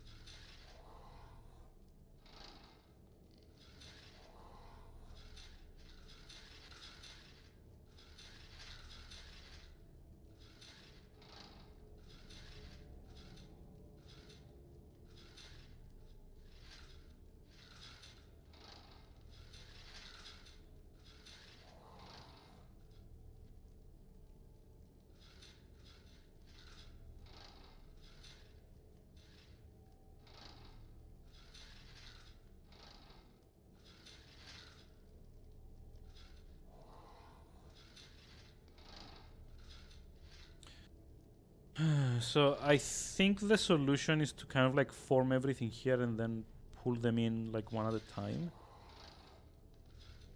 Yeah, I'm gonna watch the video later though. I'm like very curious to see. God, I was like,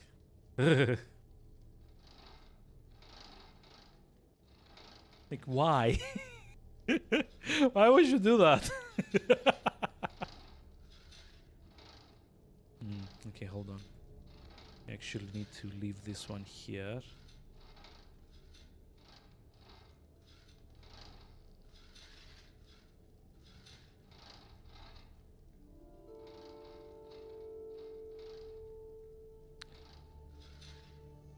Depends on if they just shuffle the list for each iteration.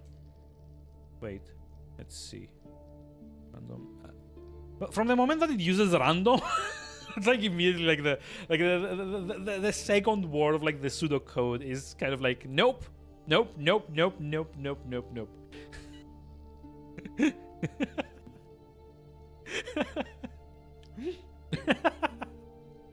Like from the moment that like anything is gonna run like throughout like the entire thing, random is not a word you want to see anywhere near that.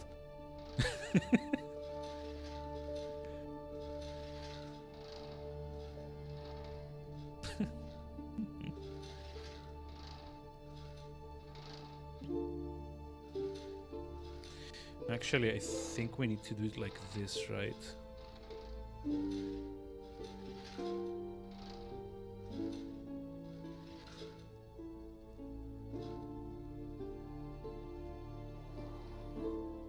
Oh wait, no, hold on.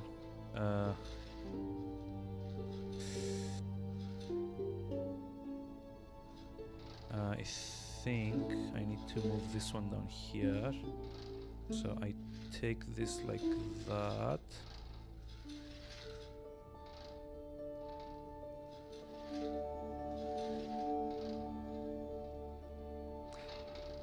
God damn it. No.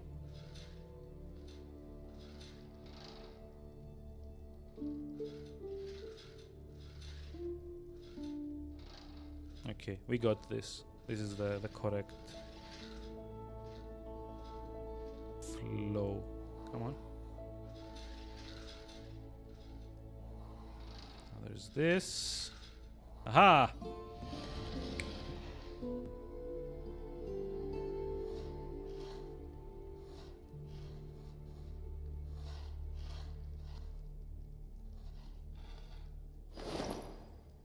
special geometric object. Yeah, I don't know. Like, the wording doesn't really help it not be like innuendo-y. It's like probably like a dodecahedron or something. Yeah. Which, by the way, means 12 sides. Or like 12... It was like the correct word. Like, I guess like the Greek word for it's like 12 tables. Or like 12 sides, more or less. Like 12 surfaces. Basically. Also, I actually ended up making some cold brew a couple of days ago. This is like what's left of it. It's like really good, but there's like so little of it because you also have to dilute it in water. So I am going to go get some more water at least. Because it's like 11 p.m. I don't think it's like a good idea to drink more coffee at the moment.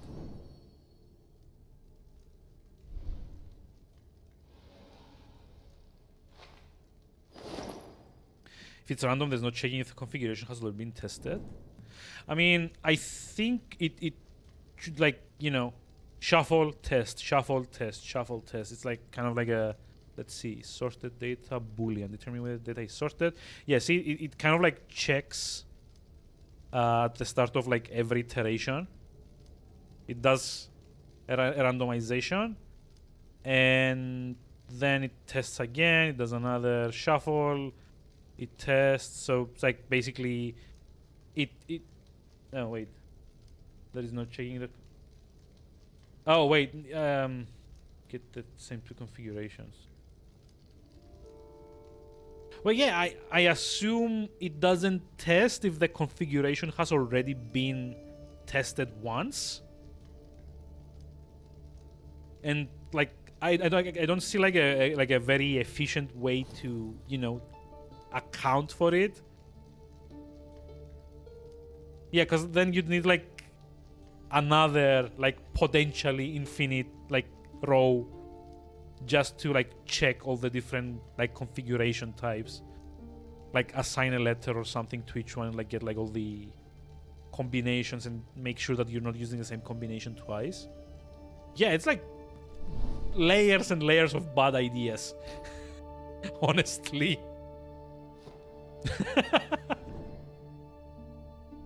I don't know why we're just like trying to like de-optimize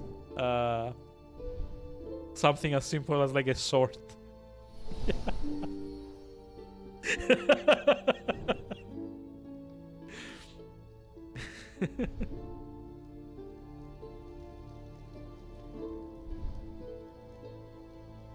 It's like literally the worst way possible you could do this.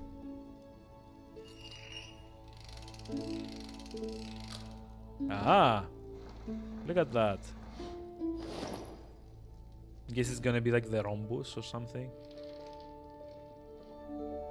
Wait, hold on.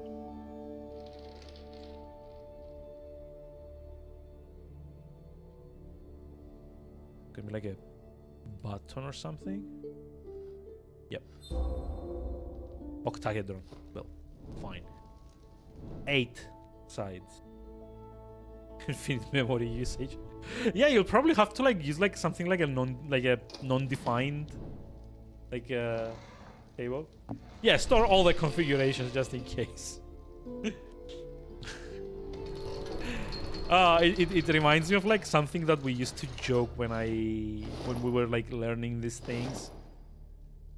So, like the professor used to say something to the effect of like infinity plus 1, and then kind of like roll his eyes.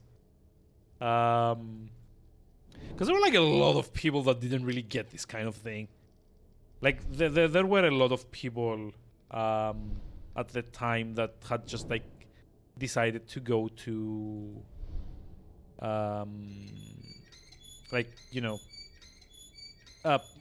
hold on, actually I just like need to get some water because I'm just getting very, very dry.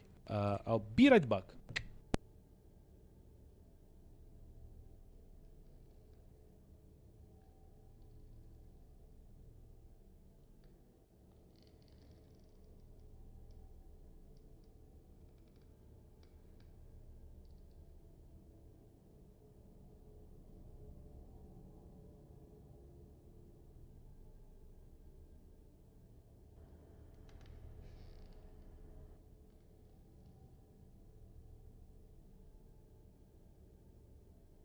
Hello again. I'm sorry about that. Just needed to get some water. So yeah, like one of my like teachers at the time like used to like joke about this, where someone would make something like an infinite like for loop, and he would joke about like something to the effect of like, "Are you trying to run infinity plus one?" And then just like kind of like roll his eyes in despair. God, those were the days. Those were the days. I kind of like miss those days. I I, I gave like a lot less shits about stuff, honestly, than I do nowadays.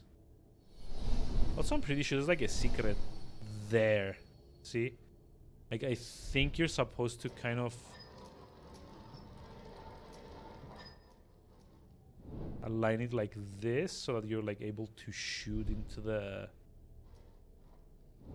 like into that little sign there. So speaking of infinite for loops, I actually mentioned this in Gibbon's chat a couple of days ago. Well, no, so yesterday I think. As I've mentioned a lot of times, my day job is a database administrator, and in like the front end that we like my employer uses for the you know the end users to kind of like interact with the database. We have like an admin tool called a agent job scheduler, and basically what this does is hello, like this.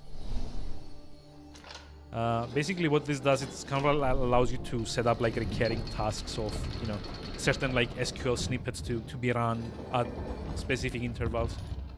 And basically out of my team, I'm the only person that has access to it, because I'm the only person that actually uses like the backend at all.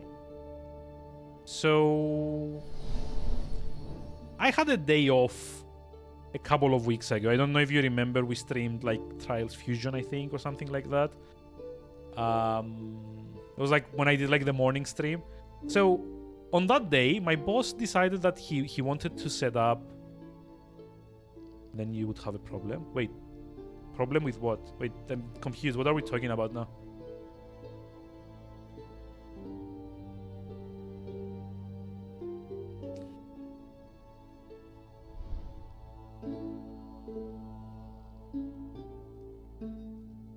Oh, yeah. Sorry, I'm sorry. I'm just like,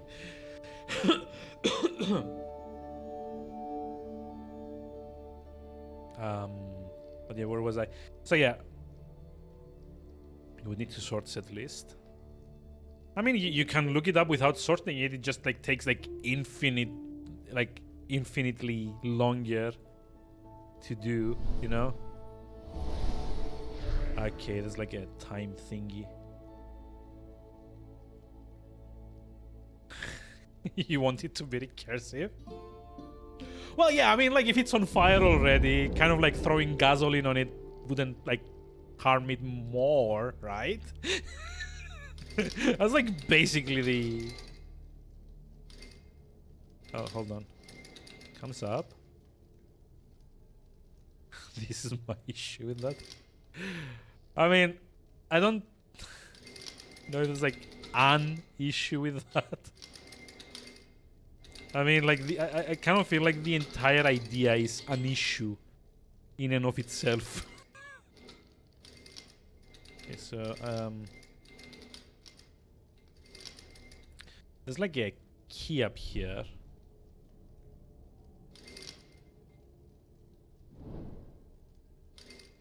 Then you pull these two out, push one in, you pull one out.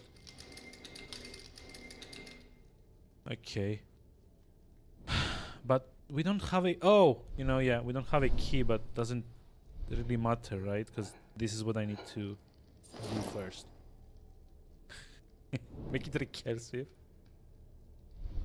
I mean, is it really worse if it's like already the worst possible, but then recursive?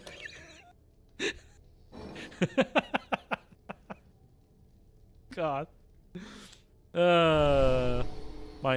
My soul hurts just thinking about it. I mean, I'm pretty sure there's a computer that can run it. Well, for a while.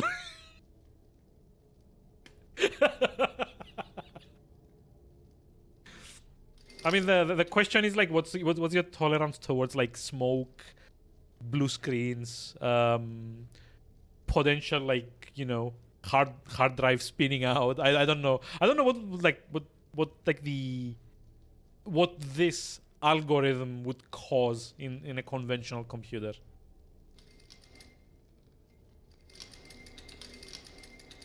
Okay, so we need to start aligning them like this, right? Go like this. Just use a quantum computer. Yeah. Those like easy to get, run-of-the-mill quantum computers. Available at your nearest grocery store. Okay. Now we need to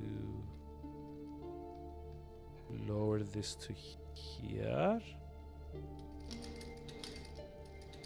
Yep. Now we need to raise this here. Now we need to this here.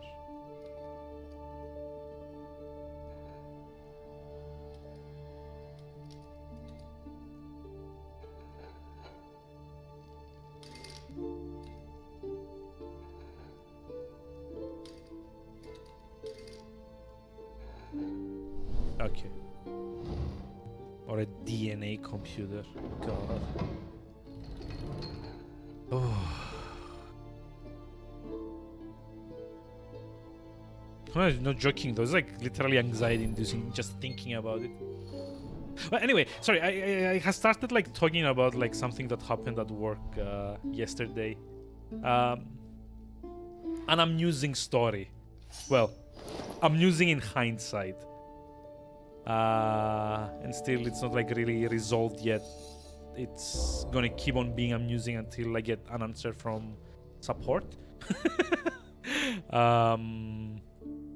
But yeah, basically, like I said, I'm like the only person that has like access to like the actual SQL backend. So if someone wants to schedule a task, they have a tool called the agent job scheduler, and that kind of works by kind of it has its own kind of like SQL like layer. And its whole job is kind of to set up these recurring tasks that need to happen on like a daily, hourly, monthly, weekly, yearly basis, like so on and so forth. Wait. Nope. Fail. And my boss isn't really like familiar with SQL, unfortunately. Which I mean is fine. Like he's like more of like the manager type. He's like a very good boss, by the way. I'm not saying this to like put him down or like make fun of him or anything. But I was off for like one day, and he got it into his head to kind of like set up an automation where every user we get an email reminder on how to like submitting their timesheet. So basically, how like most corporations kind of like track time for their employees, they have like time periods that you have to work like a certain amount of time every day, clogging in at the start, clogging out at the end, so on and so forth. So he got it into his head to send a reminder to all users at the end of the week to submit their timesheets, which is like the list of like all the activities that they've had over the week. And he uses an example that's in the help file, and that example is basically so broadly written that if you run it, what it actually does is it gets the timesheets of every single user for one per week of their entire employment duration. So if someone's been working with us for a year, you get like 52 weeks, like 52 notifications. If someone's been working for 10 years, you get like 520, and so on and so forth. If someone's been working for like 6 months, you get like 26, and so on and so forth. And I mean, that kind of, kind of like spoils what I'm about to say. So he set it up using the example, and the example isn't like once a week. It's once for every week that every person in the organization has been working for the company, which amounts to like a grand total of like 38,000 weeks. So that's like 38,000 emails. So he did this, and he kind of realized that it wasn't working correctly. So he deleted it. But I don't know exactly what the problem is. That's what I'm waiting for support to explain. He deleted it in such a way that the actual process itself got stored somewhere in the database, and it got assigned a job number, because like you get like little slots for like each job that you need to run. It's like slot 1, 2, 3, 4, 5. This particular job was job slot 32. So in I come after my day off, and a week after that he never mentioned anything. He asked me to set up a recurring task for a specific user. So I go to the next available slot, which, as far as I can see, is slot number 32. I set up the recurring task, and I set it to run. And yeah, I actually found out on that day that we also have spam protection, so that if we receive more than 1,000 emails from a specific mail address, it blocks it for the remainder of the day. So all in all, my boss got bombarded over the course of a day with 38,902 emails reminding him to do his timesheet. It got like to the point that he kept working, and these kept coming in like batches of 5. So every I think our refresh rate is at around like 30 seconds. So like every 30 seconds you get like 5 pings in a row. Every 30 seconds I'm gonna be like ping, ping, ping, ping, ping, and get like 5 pop-ups on his screen.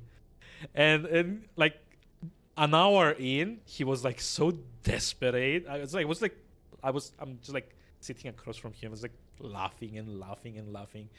It was, God, it's like the kind of stuff that you read in like Tales from Tech Support on Reddit.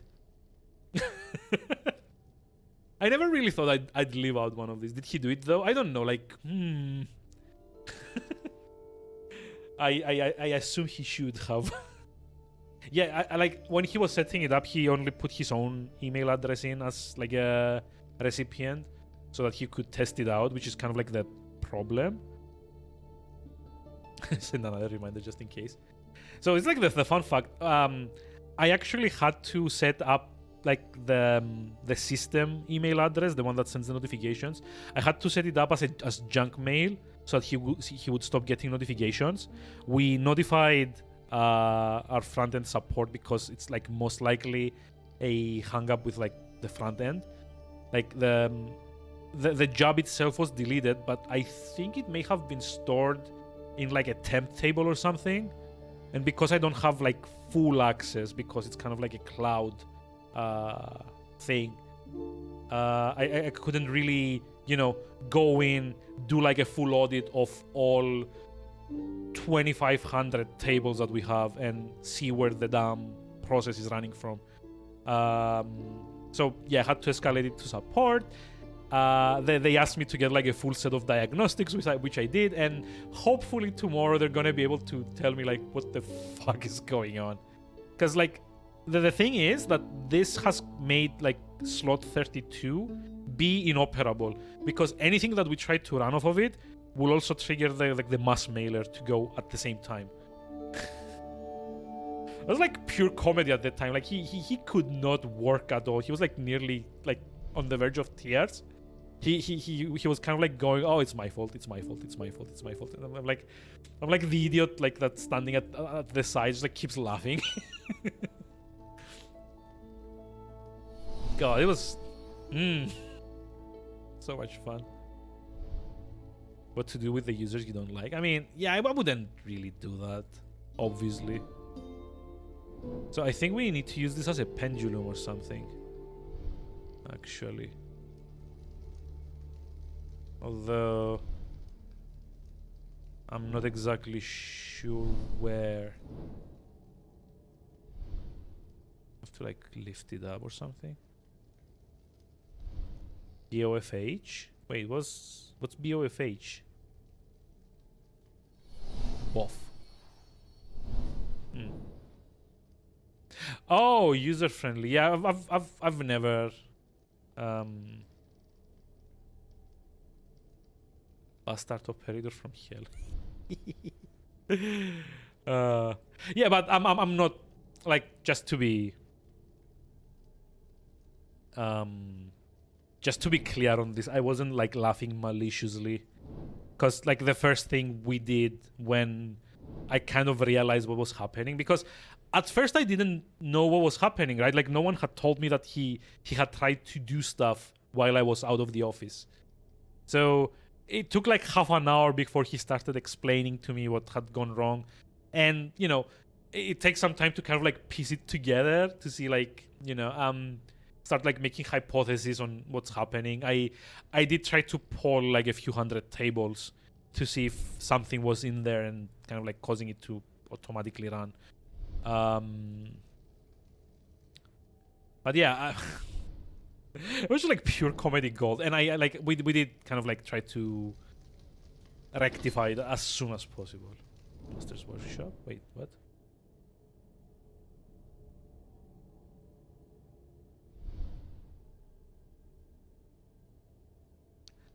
Message on Discord. The humble keys. Okay, hold on. Let me check. Oh, Evans remains. Okay, I'll send it to you once the stream is done. But yeah, anyone that's on the Discord, I kind of like forgot to cancel my humble choice subscription. Choice, I think. Yeah. And I kind of ended up subscribing to the March one by accident. So I did get like the couple of games that I was interested in, but there's still. Honestly, March was a really good month, and I'm very sad that I already own like a couple of these that I was interested in. But if you care to have them, Jungle Roba wanted Evans remains, so that's out, I guess. I still have the Nickelodeon All-Star Brawl game for Steam, Man of Medan for Steam, and the Mass Effect Legendary Edition collection, I guess, for Origin. So if you want any of those three, just like let me know and I'll send you a key once I'm done streaming. Because I mean, I did ask around, but like most people either already own them or don't really, you know, are not like really interested in these games. So I don't know. It just like feels like kind of a shame to, you know, have keys that you're not using.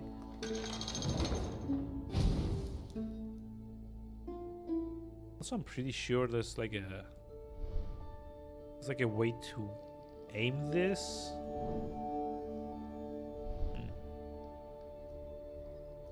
I mean, yeah, I know. Because, you know, it's like I'm usually saying this more for my own benefit so that I don't forget. Like when I hear it said out loud, it's kind of like, you know, easier for me to remember afterwards.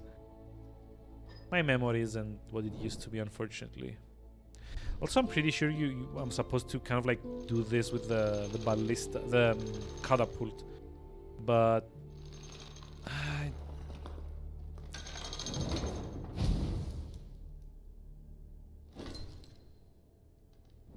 wait, wooden screen on the right side. Oh wait, I have to open it first.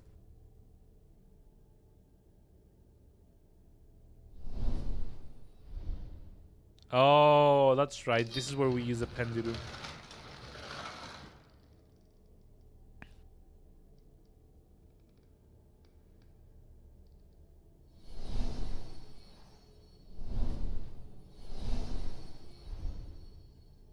Mm-hmm.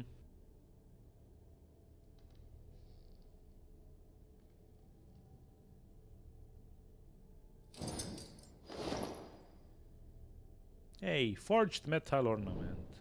Ah. Which I... What? What's that transition? I think this goes in here, right? Yeah. Okay.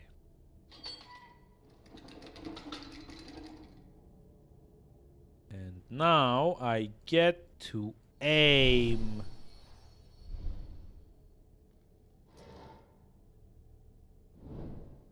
Okay, I think we need to like aim through here.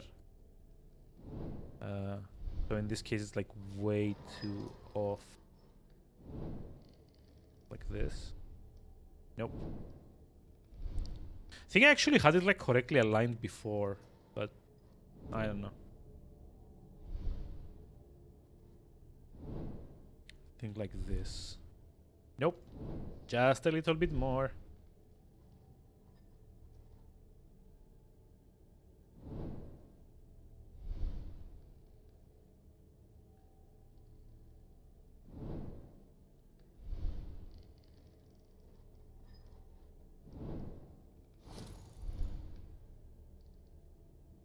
I think this is good enough, probably.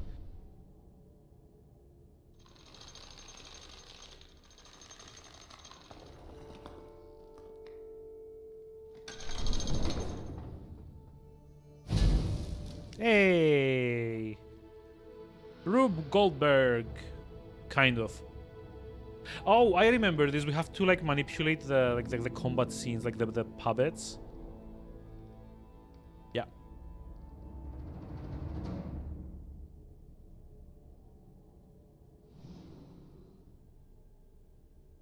So I think we just need to... God, what was it? Yeah,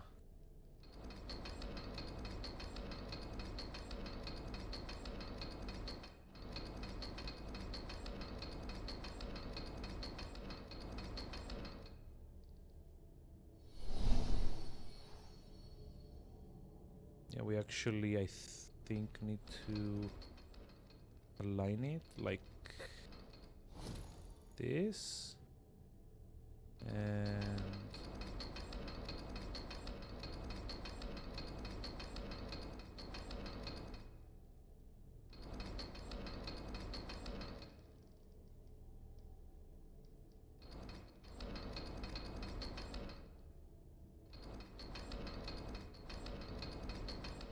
there we go.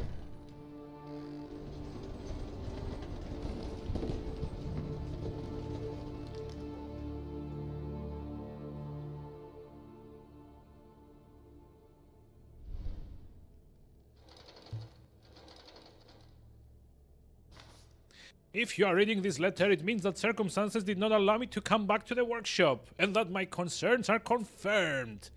Great danger confronts not only my latest work, but its knowledge I have gained throughout my entire life.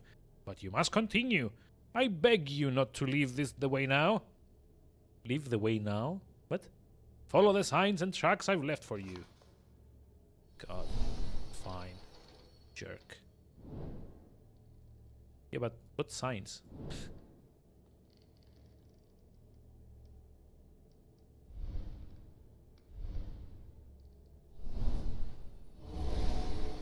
Oh. Dope. Again. I hate that you actually have to, toggle between like 3 different, basically like overlays. Oh, I see. So I need to go like this, right? And then... Aha! There's a cup. Or goblet or something.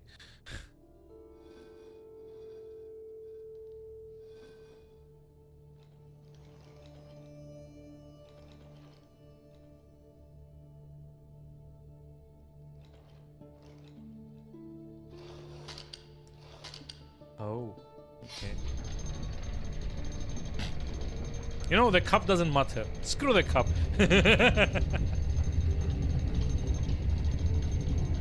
It's like the weirdest, like, you know, fake out ever.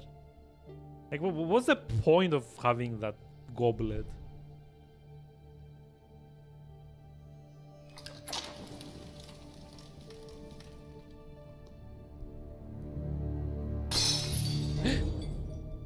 Oh no! Someone's after us! And they're very, very slow. Took them like 2 hours to catch up.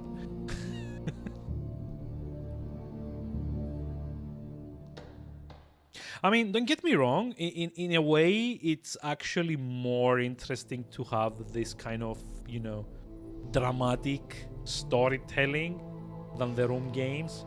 Because those were a lot more minimal than this on the story department.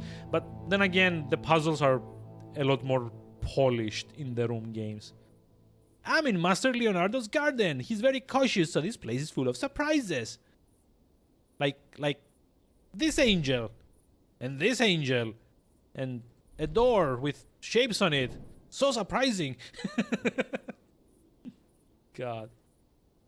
Like, really? Okay, so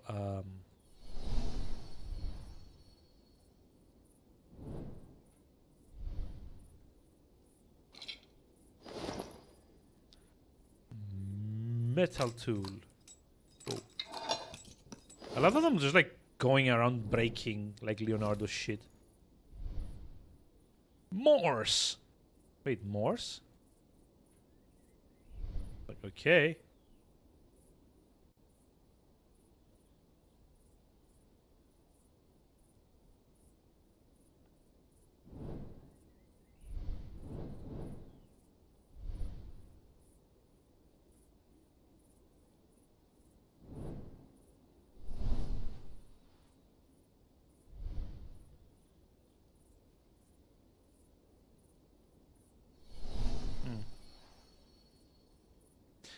Nomen illi something. Oh, I guess this is like the two. What? No? Why does it look like I can unscrew this? Oh, maybe I'm missing like a part of the screwdriver.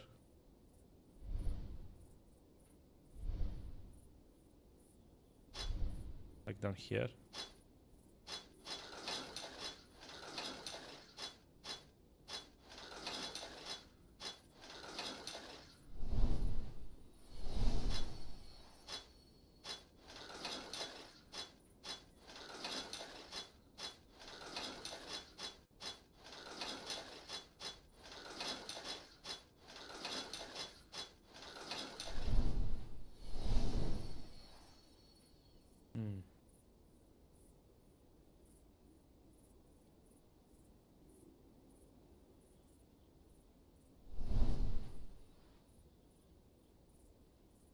There's like something there.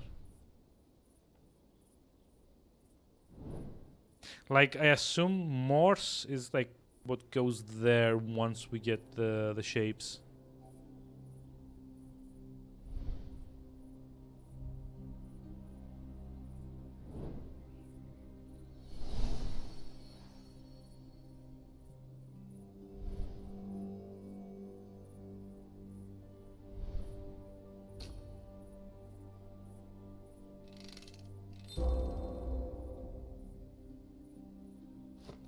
Really?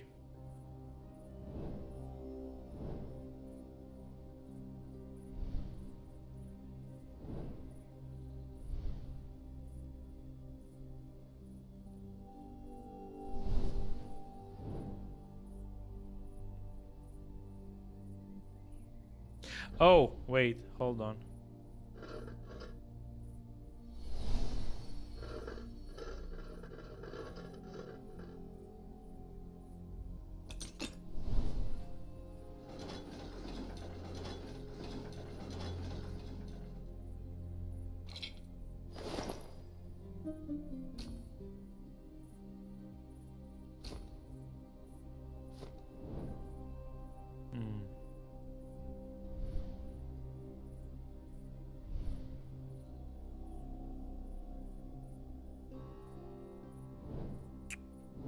Okay, where do I use this?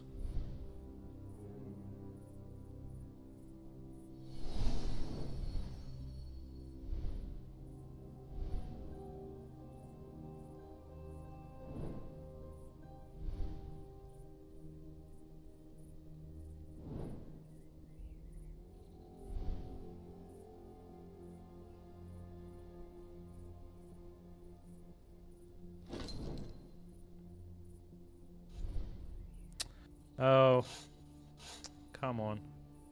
Like, see, this is what I meant about the the game being a bit like pixel hunty-ish. I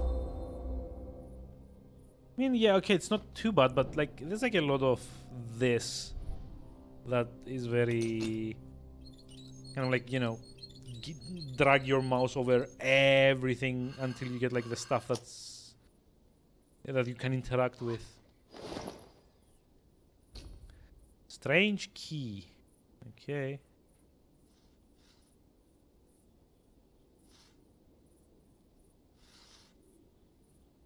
Oh, okay. Oh, wait, I guess the key is for here, right? It's got like this, the same shape.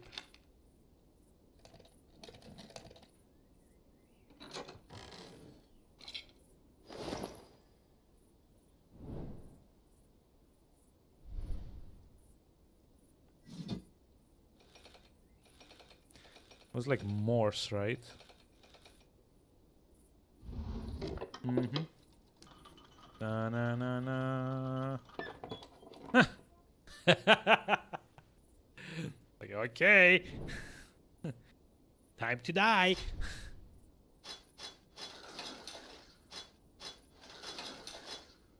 God damn it.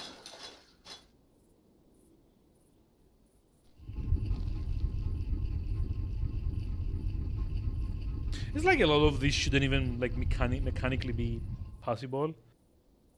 So it's kind of like amusing to see them like go so much into it. But I think we need to somehow... Oh, there we go. Lever. Hey. So also I think Nomen Illi Mors. My name is Death, I think. Or something like that. Just kind of makes sense. Okay, so how do we...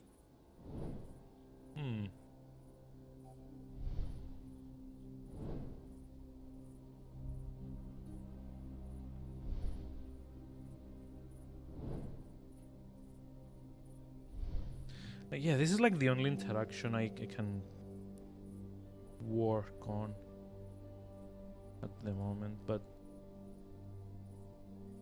I don't know. What is there that I can use? Maybe it is like a time travel thing, or... Oh, god damn it.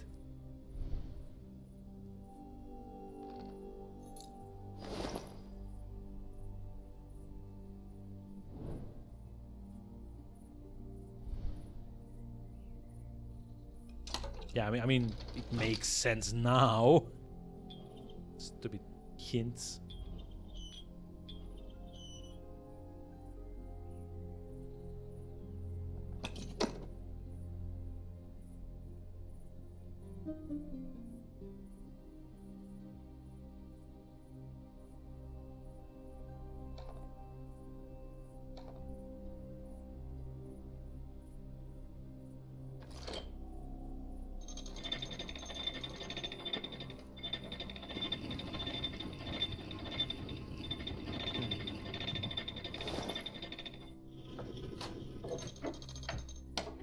I mean, this probably goes on in the middle here, right? Like this. Wow.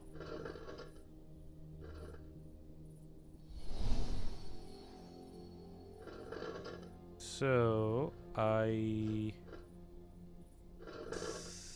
think go like this.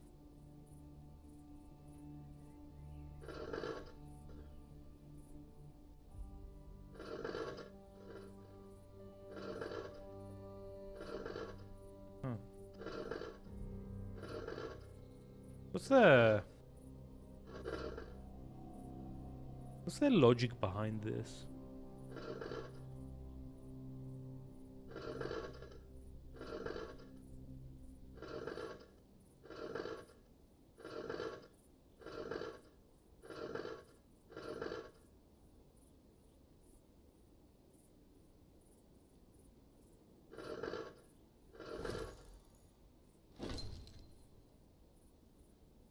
The ornament disc in the middle of the cryptor must be the key to opening it. I mean, this is not like even a hint. This is like basic observation. Oh.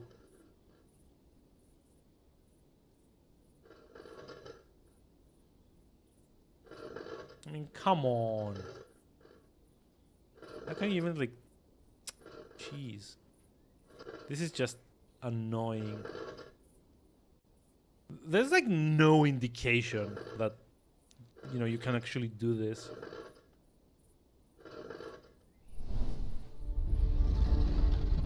Until you kind of like randomly mouse over the part and go, oh, wait, this is something I can interact with.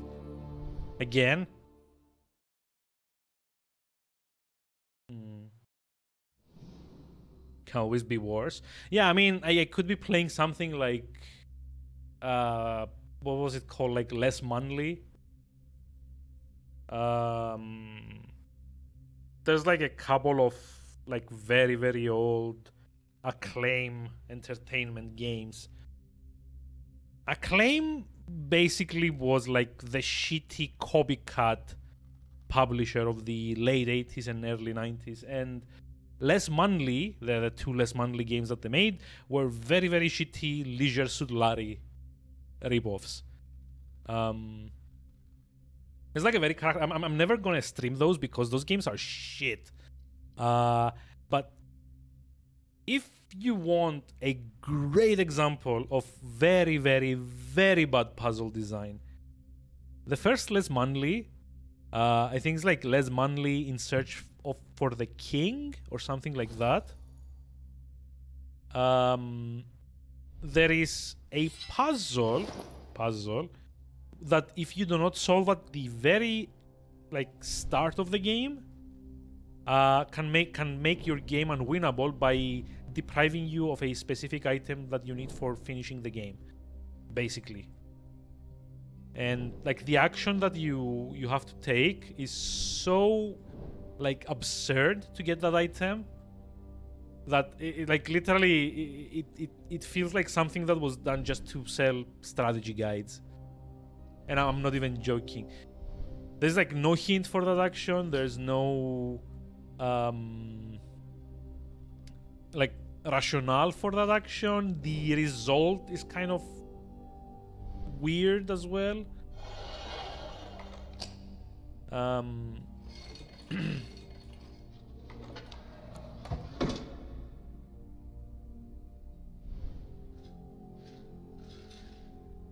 So basically, the first Les Manly game, you play as like the titular Les Manly, like Jesus Christ. It's like way worse name than like Leisure Suit Larry. But basically, in that game, you play like this kind of like loser guy that works for like a TV station, I think. And the whole premise of the game is that there's a competition for taking a picture of the king, which is basically like, you know, Elvis Presley. You know, is by the time that game came out was already past. So God, it's like so dumb. You need to enter a Elvis, like an Elvis lookalike contest by stealing stuff across like 3 different like worlds or like locations, areas, maps, whatever.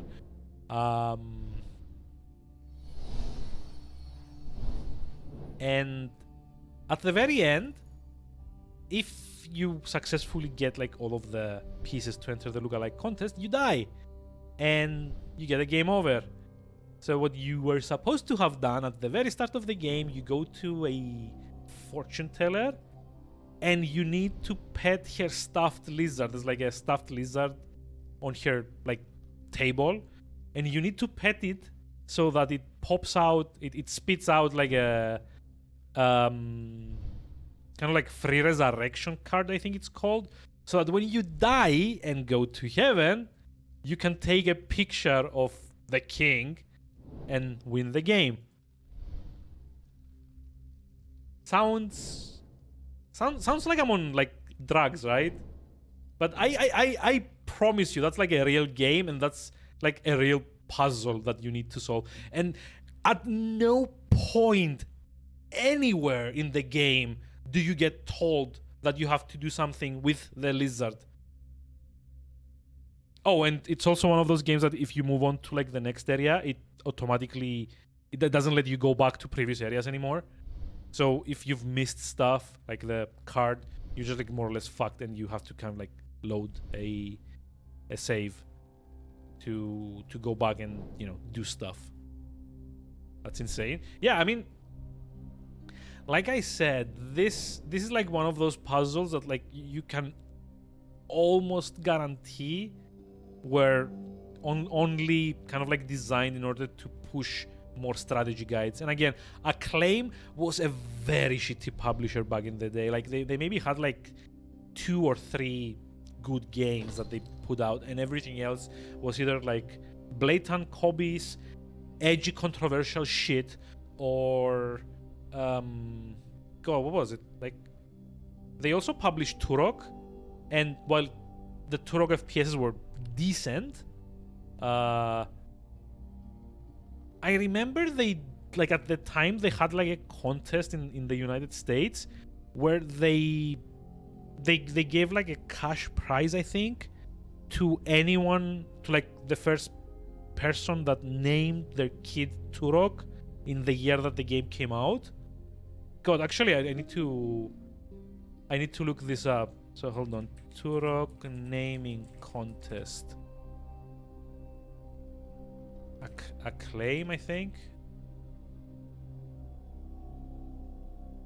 Oh, there we go. There's like an article here. 2002. They launched a promotion saying they give 10,000 to the family of whoever has the first baby named Turok on September 1st, the day the game came out. Like from this alone, you can tell how much quality these guys like put out. Like there's like actually archived stuff from like 2002 when they tried to pull this like shit. It's like even like archived here on Reddit. In 2002, Acclaim Entertainment held a baby name contest. 10K if your baby was the firstborn Turok. Yeah.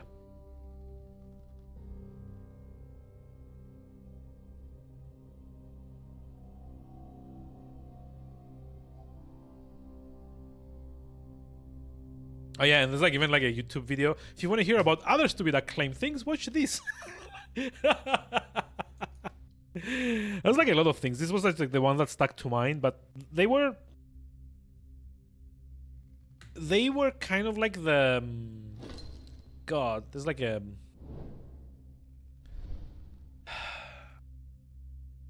they were kind of like the publicity stunts that EA did before EA started doing them.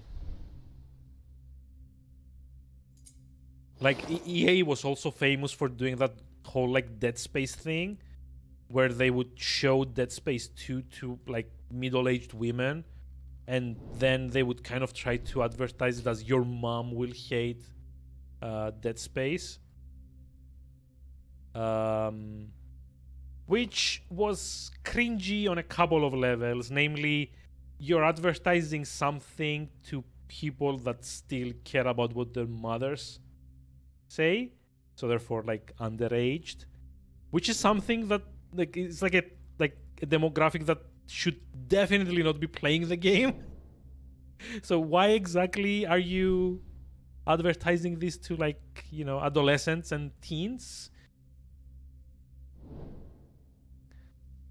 Or like when EA did the whole thing with like Dante's Inferno, where they actually gave I guess like promotional items to people that would display one of the 7 scenes. There's like gluttony and lust and envy and all of that. And God, yeah, EA in the early 2000s also did like a lot of very shitty, like edgy marketing. I'll find more if I inspect the inside of the drawer. Oh, really? Well, I'm dumb then. Maybe I should have done this, right?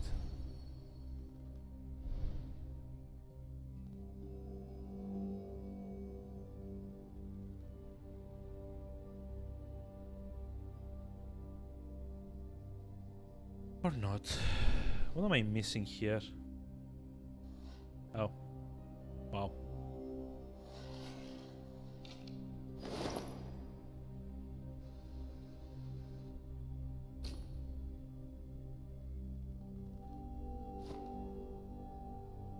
I mean, honestly, early 2000s were like probably like the first signs that the industry was like in a firm downward trend. That, in my mind, it never recovered from like fully. Call me a cynic, call me jaded, call me, any name that you care to call me. The state of the game dev or like game, industry has like been steadily kind of like taking like a downward like fall for the last 10 or so years. Woof. Okay, I guess we need to... Oh, I know where we place this. It's like over here, right? Yep.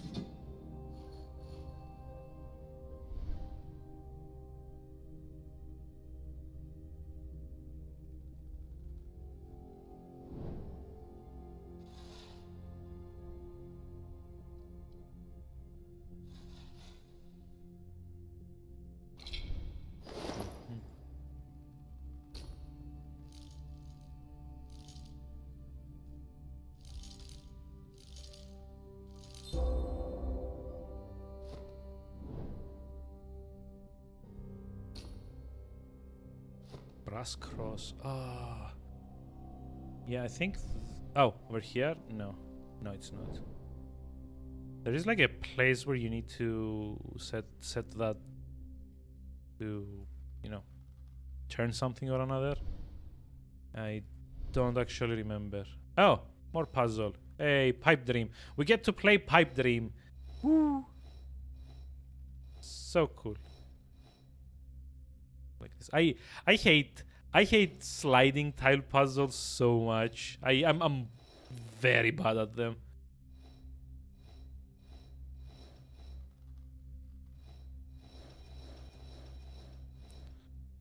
Cause like this, no? God. Cause they also kind of need to align, right? So I'm thinking maybe...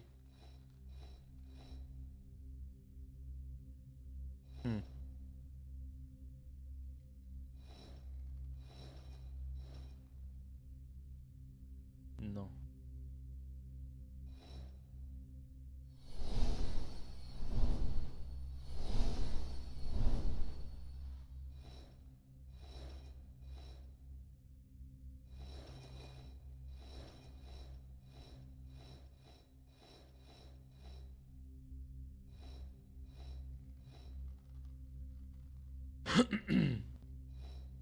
Actually, I think it's like this one, right?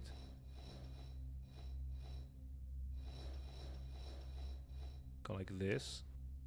And...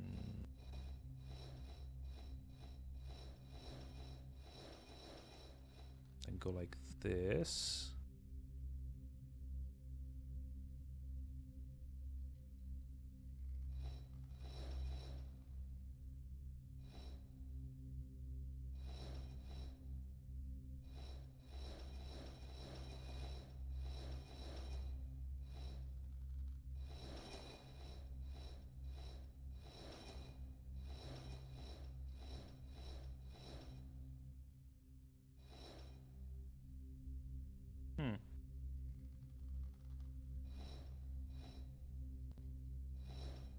is correct.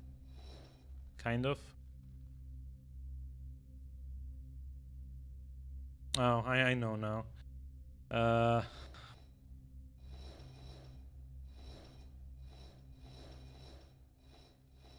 Yeah, I'm not good at these types of puzzles. I really wish games would stop using these and go for something a bit more, you know, sensible.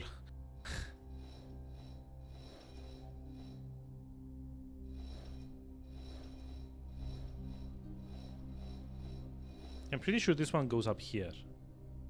And this one needs to go down there.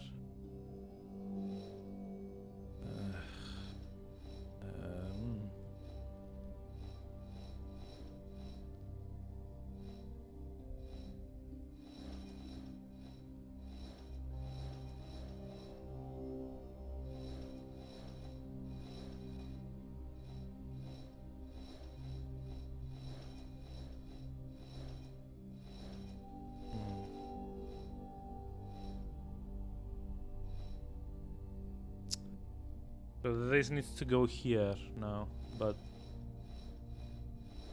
well, good luck getting that.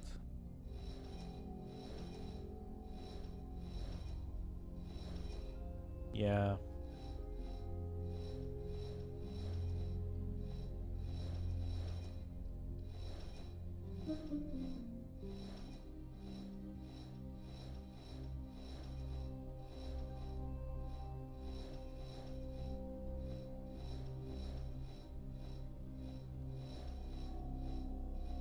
Like this.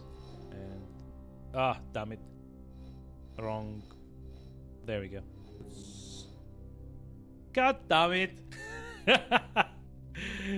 Yep. See, I'm very bad at these games. Maybe I can just like put it like this. Hey.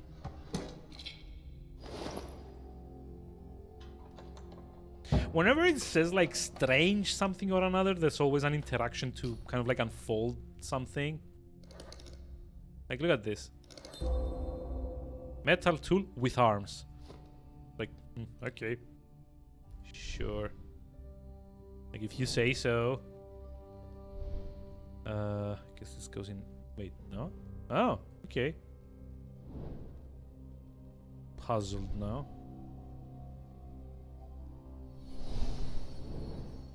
Like I'm pretty sure at some point you go back to the knight and do something on his. Oh, there we go.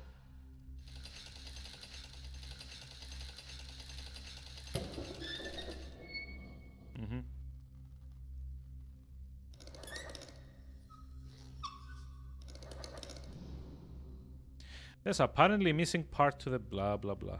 Guess it's this. Oh, wooden base with flint and steel.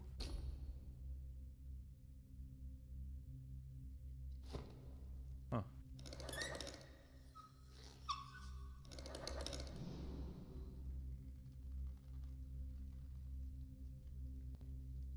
Yeah, this was kind of like a long shot. Also have no idea what to put there. Okay, let's see. I think this goes in here.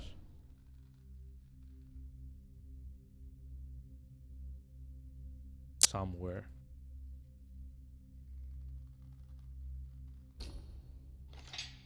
Oh, there we go.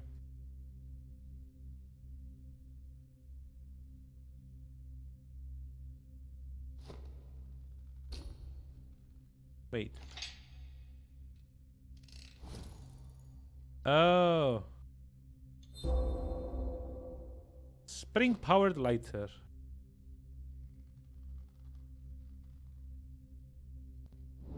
Look at that. I still need like a thing to like unlock the grate. Unless I don't know, just like burn down this thing like a pyromaniac or something.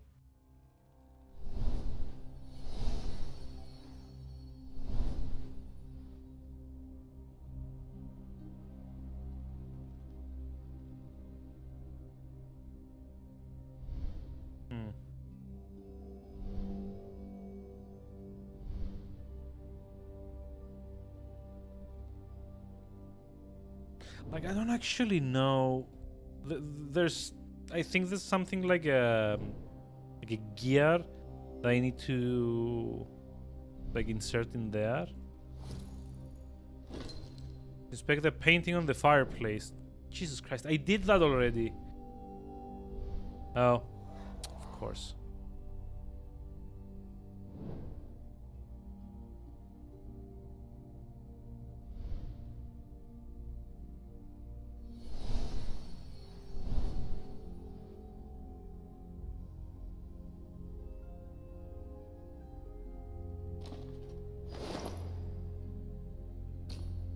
Part of a mechanism.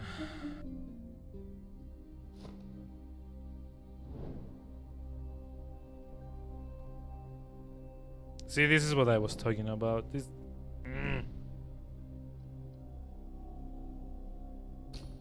I really wish it would stop doing that. Oh, wait. Like this?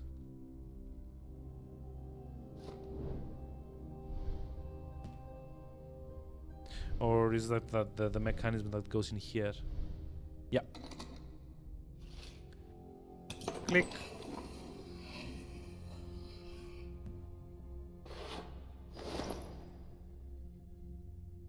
Cogwheel. Back to the night.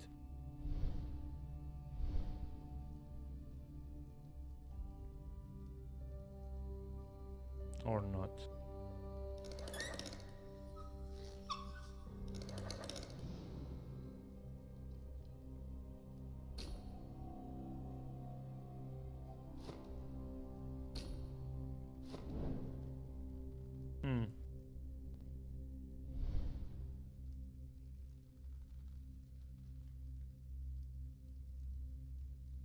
Okay, I'm kind of confused again. Wonder if like this is how I ended up doing it in the in the first playthrough as well. Like, did I just, you know, brute force everything and then like solve the rest with like hints?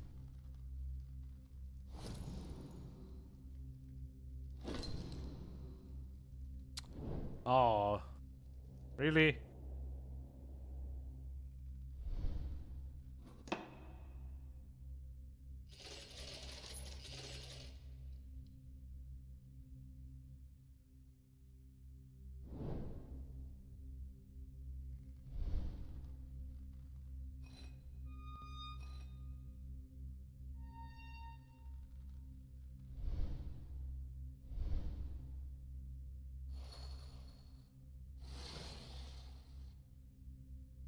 Oh, okay.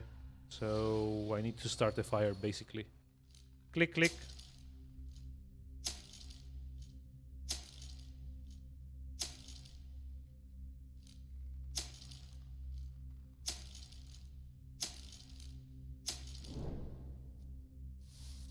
Oh. Come on! Really?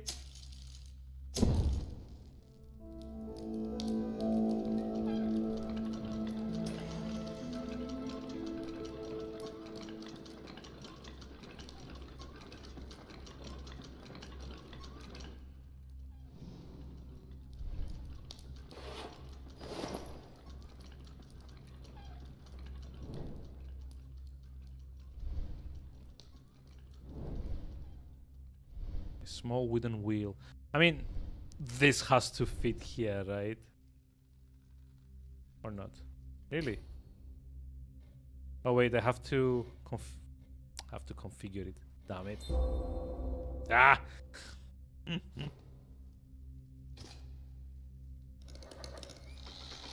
Wait, is he gonna like stand up and kill me now?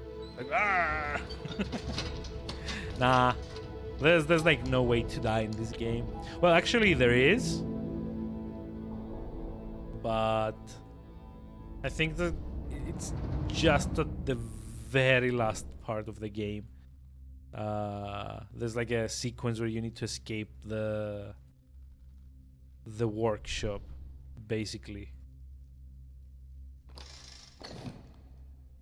Oh my. What was that doing in his house? I mean, no, wait. in his ass. Oh dear. I think what I just got fits here. No.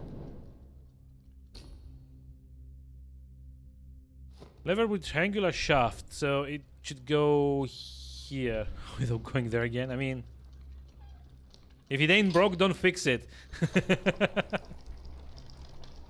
Kind of. I mean, it's been like 3 hours already. I'm allowed 1 or 2 more like dirty jokes before I call it for tonight.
Oh, I see.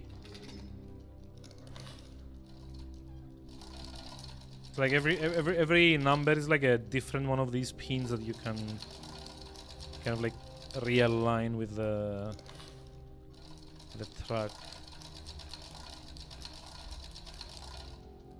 Okay, I guess.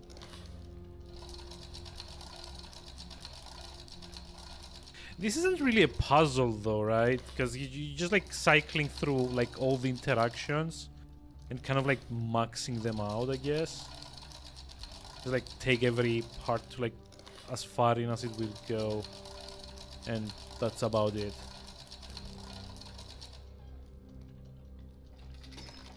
Like the only puzzling thing that actually happens here is like realizing that you can like put on the X-ray vision thingy.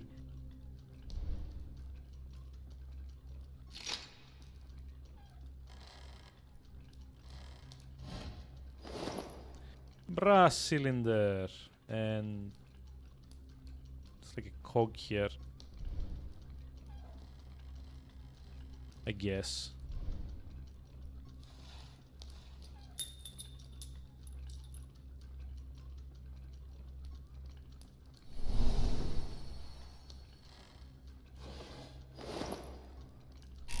Cogwheel on an axle. Aha.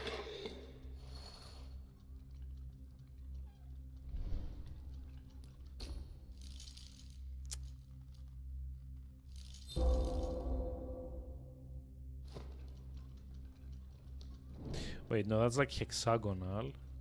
So octagonal should be here. Yep.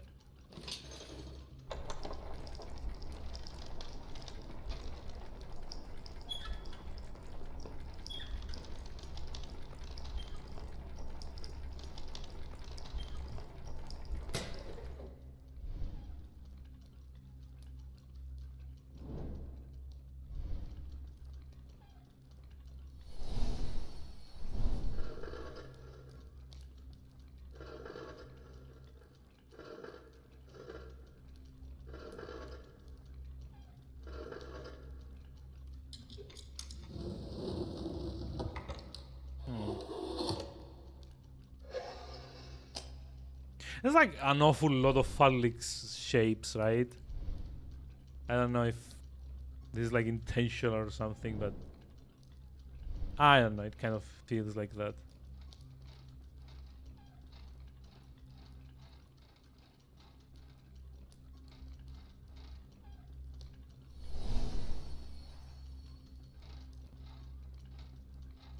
Wait, this one needs to be 3.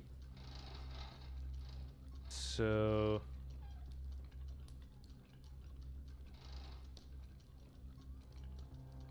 I'm dragging you into this. Ah, come on. This is like 12, right? 1, 2, 3. God.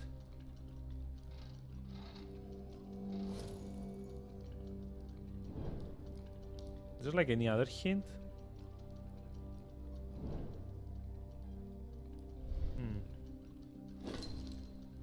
Oh yeah, 13, sorry, not 12. Yeah, my bad. Oh wait, what? 1, 2, 3, 5, 8, 13. Oh! Isn't that like the... What's it called? Like the Fibonacci sequence? It's like every number in the sequence is like a sum of like its previous is like 1 plus 2 equals 3, 2 plus 3 equals 5, 5 plus 3 equals 8, 8 plus 5 equals 13. Yeah, okay. God damn it. I mean, Hanoi Towers. There's like the Fibonacci sequence as well. There's like surprisingly many puzzle games also do this.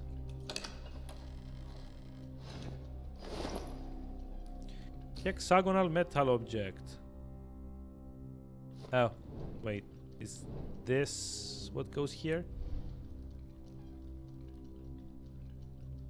Like, I remember surprisingly little about this game. Even though I finished it like a year or so ago.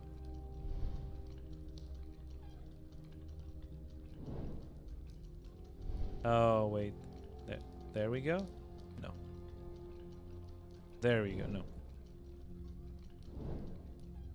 Okay, where does this go?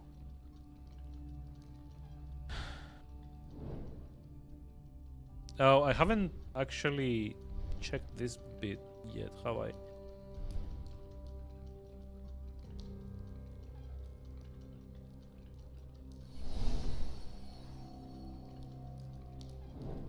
Okay, it won't let me rotate anything yet.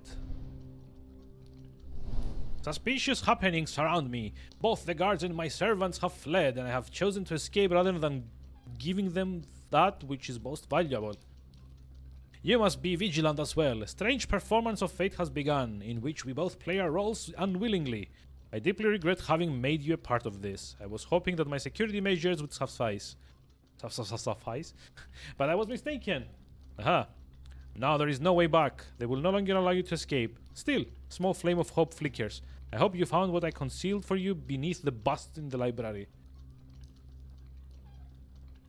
Otherwise, our attempts to reverse fate will not succeed. Oh wait, that's like the first level, right?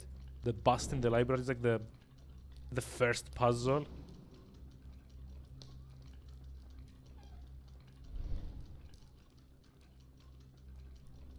Yeah, I don't know. It could be altered.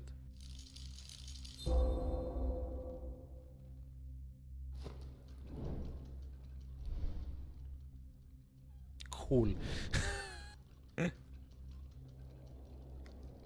See, next time someone tells me that I whine about games, just like remember what kind of shit I usually end up playing.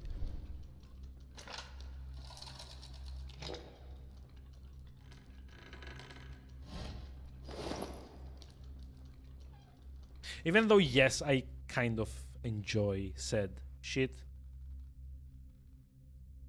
Usually.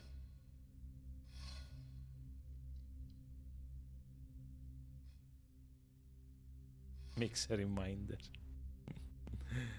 God. Hold on. Okay, this is open.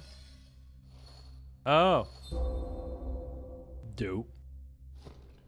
Okay, so definitely this goes here. Right? Finally.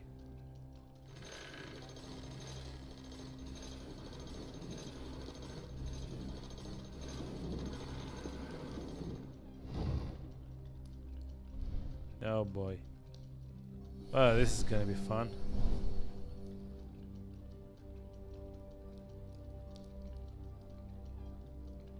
Um. Oh.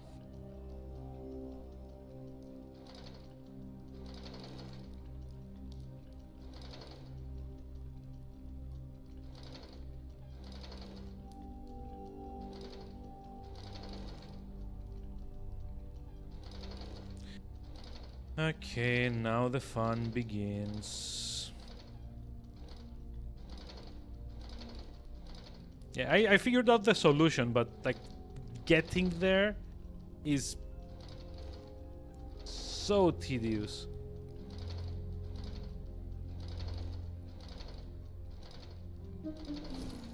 B, C, D, E, F.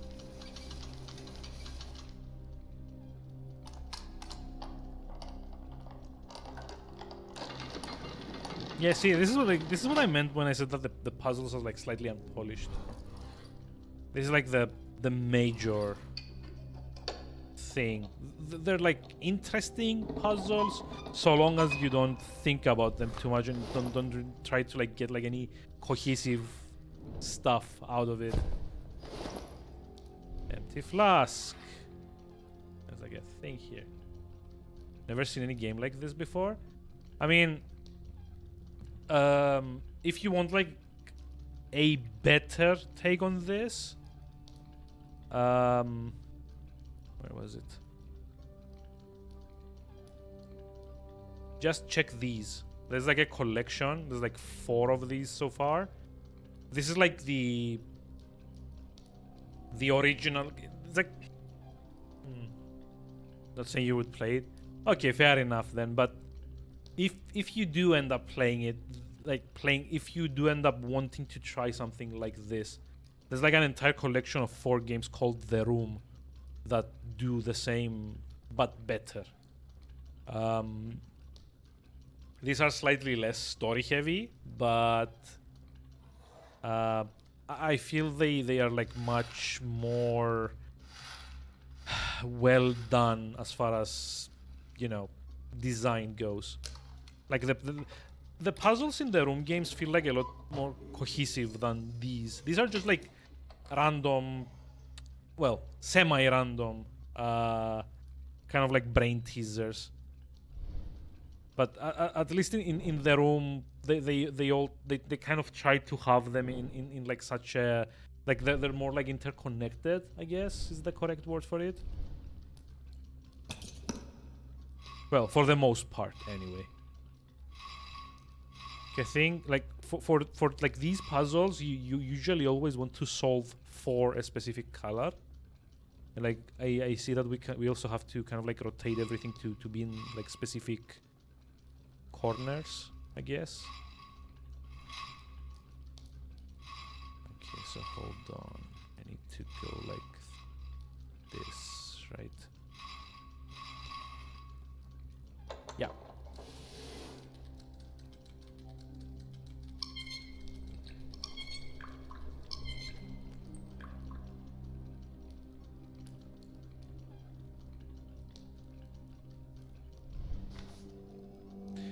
Esteemed master, with great concern, we have learned that you are devoting yourself to other, less beneficial research. We must therefore command you. You are ordered to cease these activities unconditionally, else provide us with a satisfactory explanation.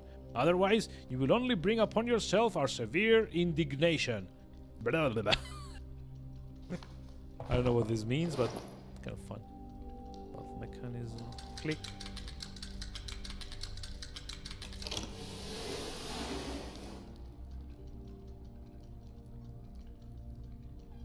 Also, yeah, I don't exactly understand why they keep zooming out every time you finish with like one of these. Like, if I want to zoom out, I'm gonna zoom out on my own. Thank you very much. Okay, so I think this one doesn't. Oh, there we go. This one needs to be unlocked.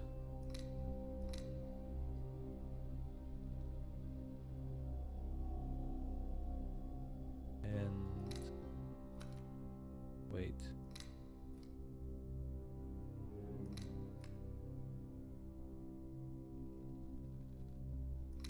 Oh, there's like a... Oh, there's like a pattern that I need to do?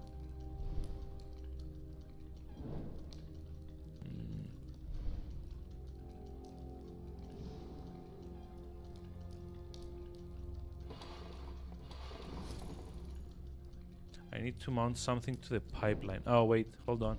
I think this goes here.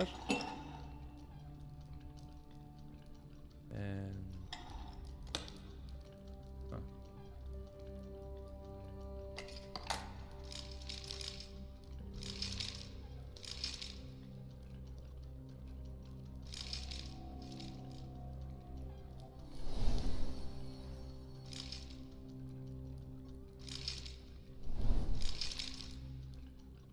Wait. Yep. Okay. I kind of figured it was a while since we've done this like time travel thingamajig. Okay, so we add the thing.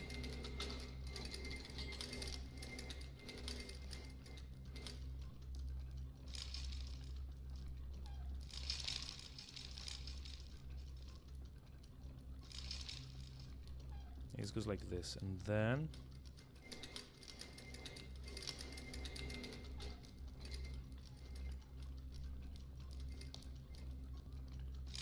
this goes like this goes like this, and this goes like this.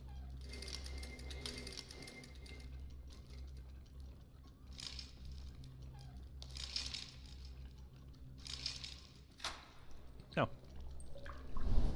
Yay.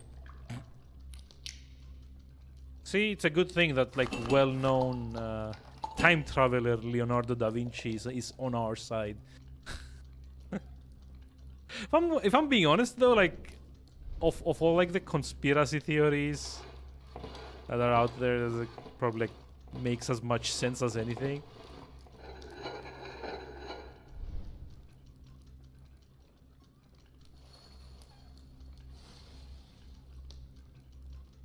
Oh, you know what this looks like? I just realized. I think we may be able to pick up the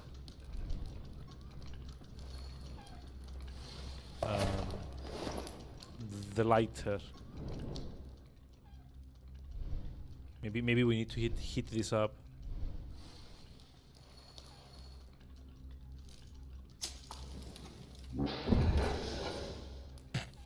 Just like, you know, create a bomb.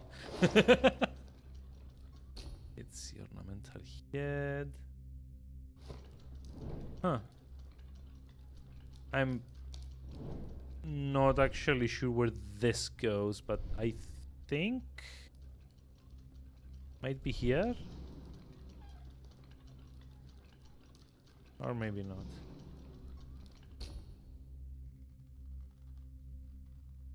Don't know if there's like something that you can interact with on this one.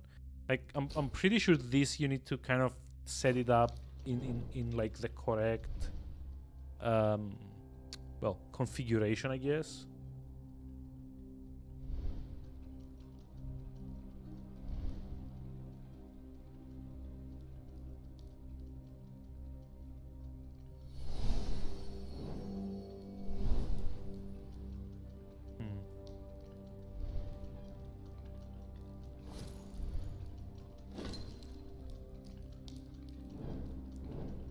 Pan has been exposed on the right side of the tomb. Wait, what? Wait, when did this open up?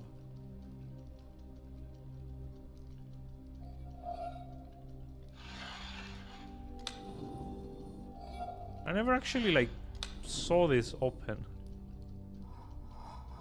Wait,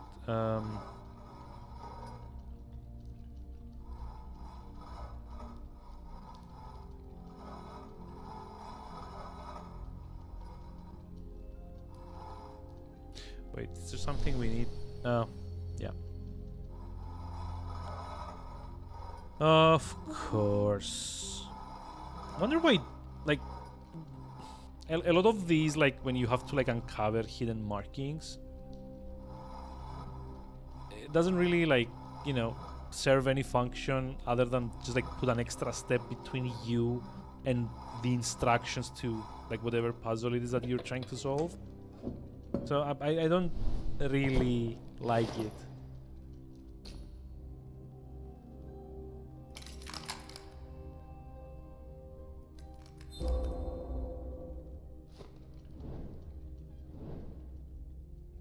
Like, there's literally no good like gameplay reason to have to like put the monocle in and out every time you need to, you know, use detective vision, I guess, to see a marking or two. Like this could just as well have been like carved on there, and it would have served the exact same purpose, but you wouldn't have to press two more like things.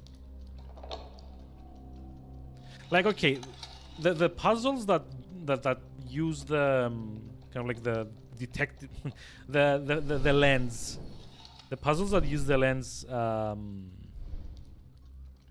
what's it called, to kind of like align things and so on and so forth. Those are kind of nice. I like those. They're like much more interesting to do. Wait, what did I?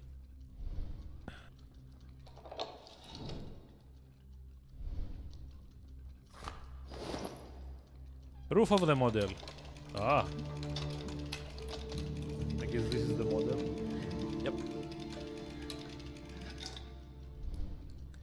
But if like the only thing that you're being asked to do is just like press two buttons for no good reason, and that's just like one added step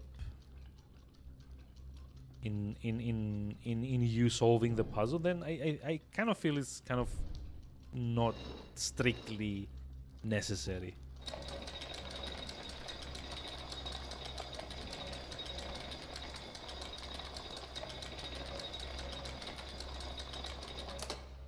Oh my god, there's like another one of these. You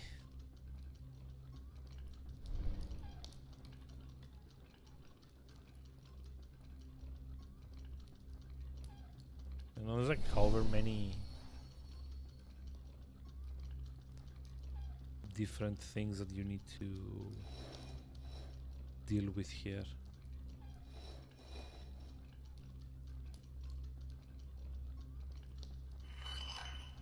Okay, I'm missing like a ring there.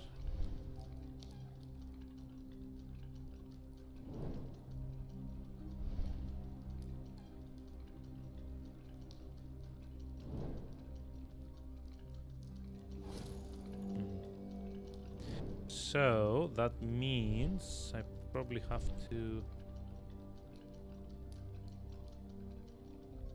use a hint.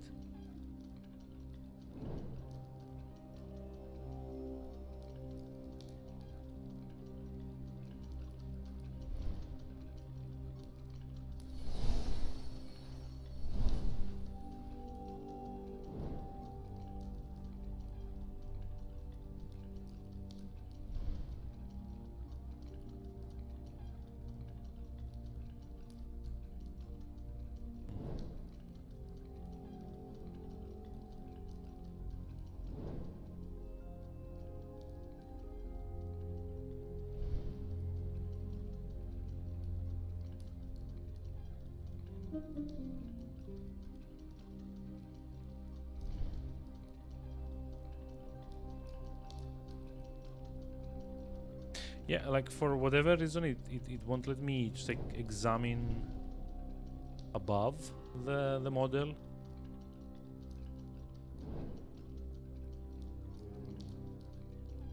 It also won't let me examine that side again for whatever reason.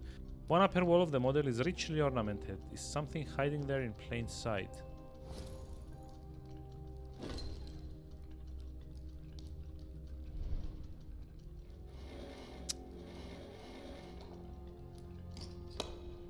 Really?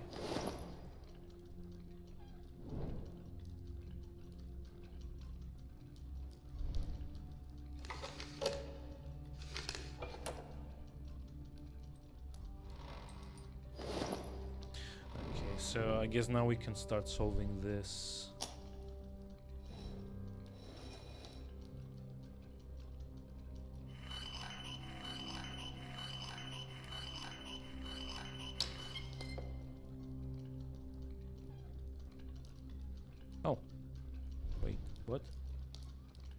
Oh, another one of these. God.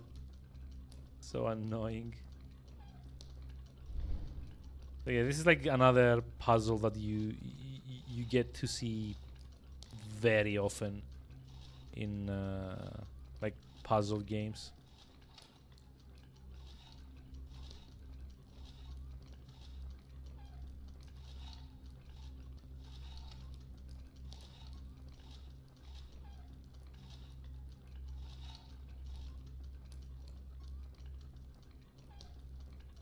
What the?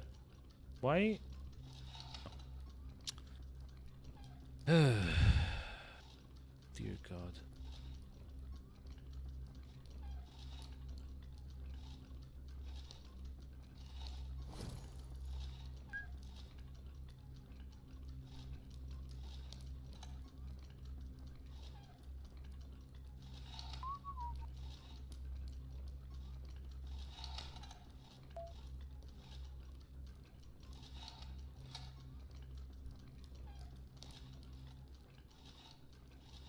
Okay, let's go like this. Now it's like a matter of doing that. The end. Aha.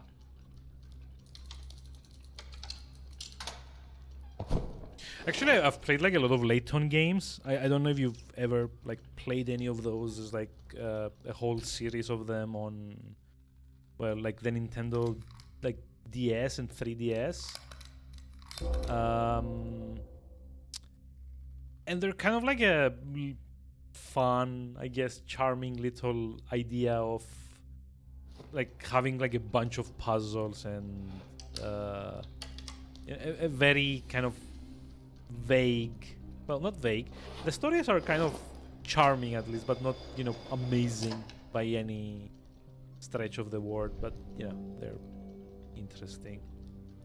Go like, oh, hold on, I need to do like this, right? See how you have some, I've never played them. Oh, they're like a more compact version of this, like more puzzles, but like also like much smaller. Wait, the Switch one? Oh wait, is that like Layton versus like Phoenix Wright or something? Because that one's, I think, a bit different. It's not like primarily like a puzzle game. Oh, the daughter. Yeah, but that's not like Switch exclusive. I think it was like an iOS game that then got ported to the Switch. But yeah, I know what you mean. Okay, how do we?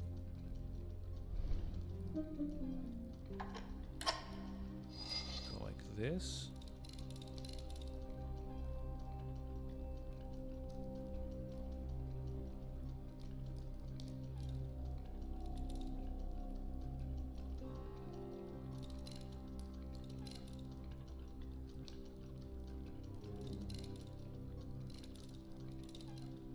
Okay, yeah, I'm a bit confused here. What the freak do I do? Time to go? Yeah. I think it's like about time for me to call it as well. Like 3.5 hours already, like a bit too much. Spewing Python from your eyes. God, that sounds lovely. Wasn't able to do what you did. I'm sorry if I were like a bit distracting.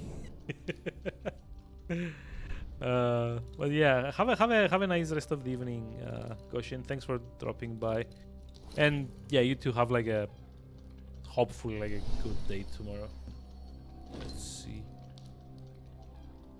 Oh, yeah, exactly. You need to like unplug his head or something. Give me your company. Oh, thank you. Okay, let's see. So this one's like always on, right? So we need to have it like this. No, like, oh, come on, like this. No.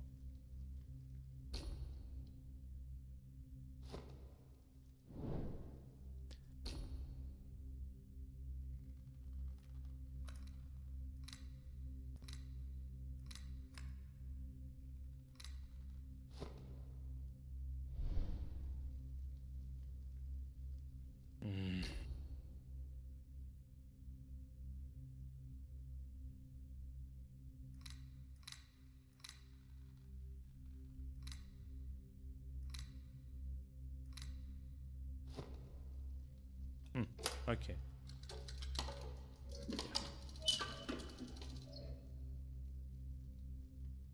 Ah, look at that.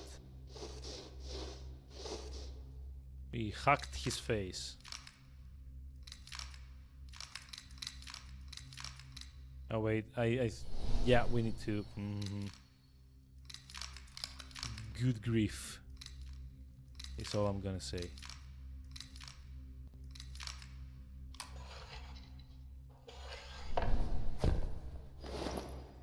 Special key. Yay. Wait. What did we have left to like wind up or something?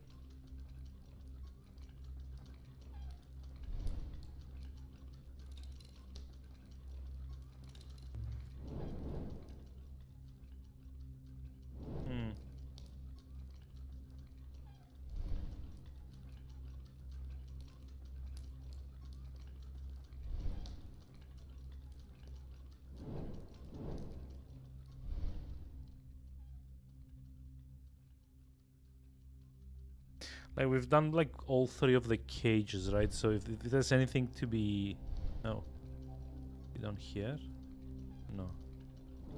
If there's like anything to be done, it's gonna be on the model, and gee, God knows what else. Examine the left facet of the night. Oh, come on, really?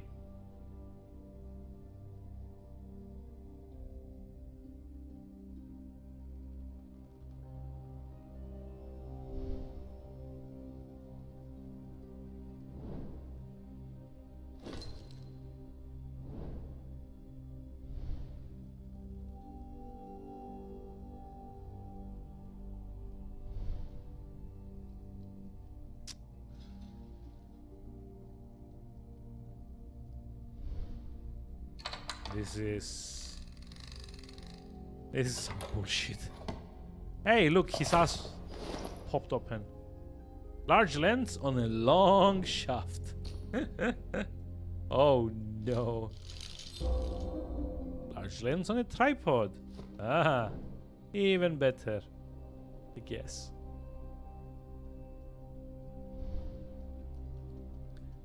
I think we probably have to like place it somewhere out there. I don't remember. But I think what this puzzle has you doing is like redirect like a sun shaft from somewhere, or like a beam of light or something onto the what's it called, onto the prism here, and then you kind of have to like bounce it around the thing so that it enters the building. But I just don't remember where you need to place the tripod to begin with.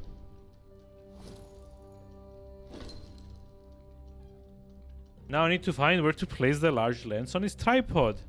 I mean, solid deductive abilities. Seriously, well done.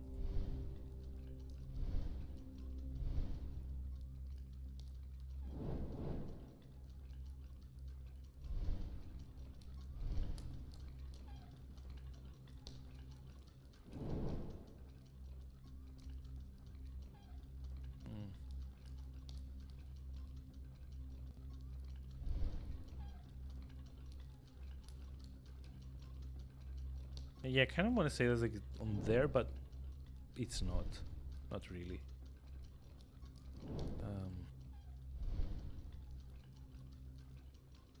Nope. I'll just wait for the next hint.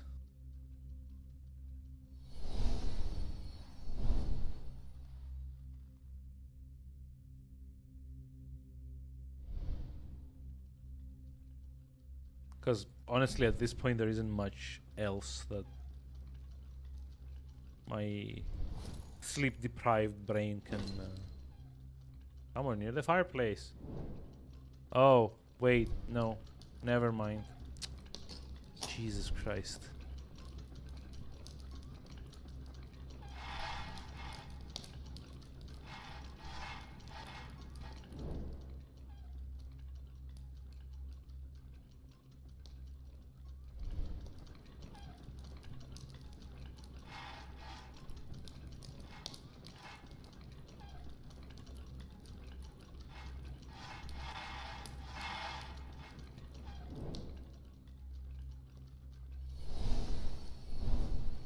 Yeah, I'm not actually sure. Maybe there's like some markings here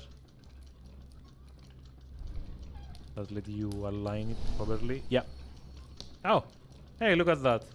I've aligned it more or less without even seeing. The knight should be hitting the green. What's it called? Like the green crystal. And I should. There we go.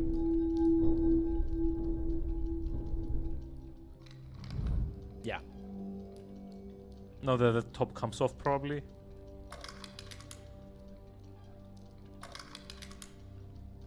Or hold on, it's gonna be more.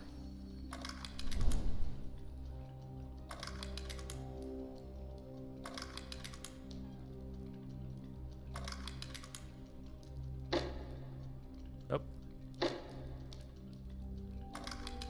Okay, so there's like a sequence where you need to do this, right? 1, 2, 3.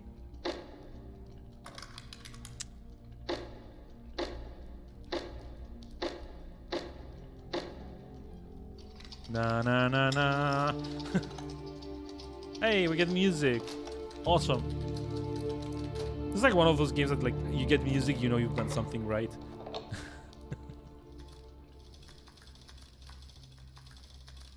Which I do wish wasn't the case, but eh. What can you do? Wooden handle.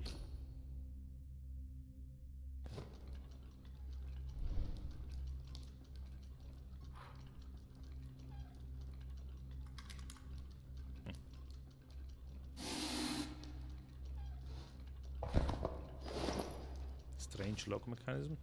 Architecture. For some, it is just a construction of stone, lime, and mortar. For me, an organism similar to all living things. I have created an ideal city for Ludovico Sforza, as well as a remarkable bridge design that will span the mouth of the Bosporus in Constantinople and connect Europe with Asia.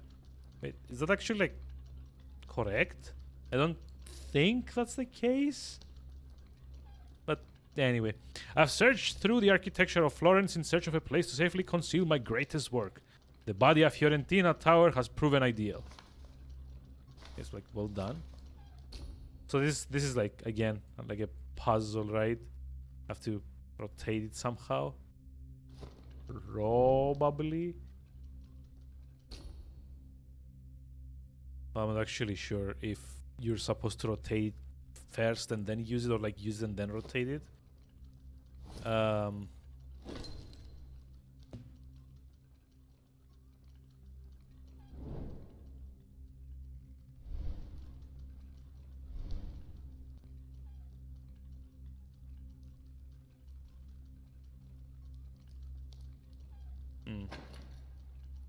Yeah, okay. So let's see if I remember things correctly. You kind of need to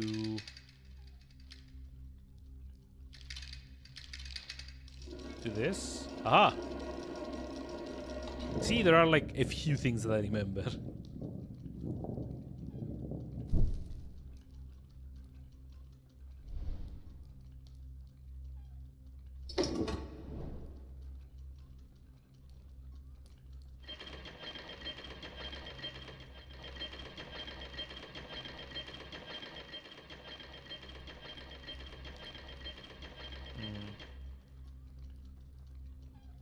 Kind of get the feeling that this game would be much more satisfying to play on like a touchscreen. Again, like I think it first came out on like either iOS or Android or both. And this is like one of those games that they make, you know, exclusively with tablets in mind. And then like The Room, they kind of got a bit bigger in popularity. So like they end up getting ported to other systems. Apparently, like there's like a second one, like House of Da Vinci 2 that's supposed to come out in God, I want to say May of 22. Give me a moment. Let's look it up. House of Da Vinci 2. Oh, it's like a 3 one as well. What? Oh, wait, no. House of Da Vinci 2 has already come out. Oh, it's like May 2020. Never mind. So I guess 3 comes out soon.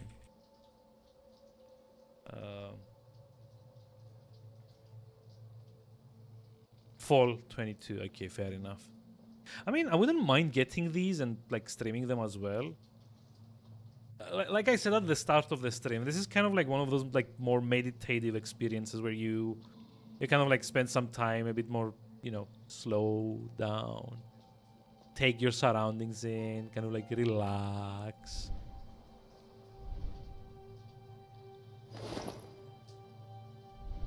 Which is nice. Like more action-packed games are usually, more fun and like more in like kind of like a more visceral way. But these are also, interesting experiences to kind of, take it more slowly, chill out, have fun with it. Get very annoyed that things aren't working out as they should be. Nah, I'm kidding. I suppose we need to modify it in some way. But you know what? I've been almost like live for nearly 4 hours at this point, so I think I'll just like save and quit at this point. Although I don't think there's like a save menu. Like just continue, and there's like a level select or something. Achievements. Oh wait, it's like a separate screen for these. Huh. Oh yeah, because like the sketches that you find, like the manuscript pages, they all go in here. That's right.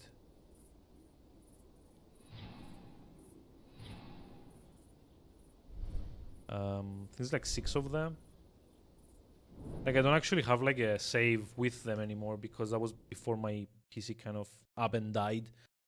So like one of the drives kind of went, and I don't think this has like cloud saves. But anyway, I probably got another like hour and a half of trying to figure this game out.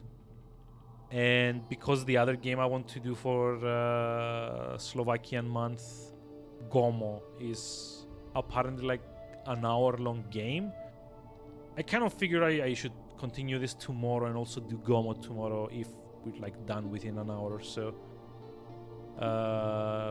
So that would kind of like fill up nicely, like a kind of like 3-hour slot. Thank you for tuning in. I had fun, especially the early bits with all the like the computer programming and the sorting algorithm from hell. And all the innuendo and stuff. So yeah, it was more fun than I was expecting it to be honest. Because usually, especially since I've played these games are something I don't really have like a lot to say about the game, because I've already played. I've seen what I've seen. Like there's like only so much reaction I can get out of it anymore. So yeah, I will be back tomorrow, hopefully, with a bit more of House of Da Vinci, hopefully to the end, maybe like an hour or so, and then kind of like move on from that to what's it called, Gomo, I think. And like next week we can just like get into what's it called, like Shadows, I think, Shadows Awakening, right? Yeah, which is like the last game I'm gonna do for like the Slovakian month. And yeah, after that, I don't know, just like play Shadows until the end of the month, or pivot into something else that I've been wanting to do for a while now. Well, a couple of something else's that I was considering doing for a while. since it's like still early in the month. If I'm finished with like all 4 games in like the first 2.5 weeks, then I'm probably gonna, you know, do something else to kind of like fill time until May. But yeah, have a lovely rest of the evening. Let me see who is live.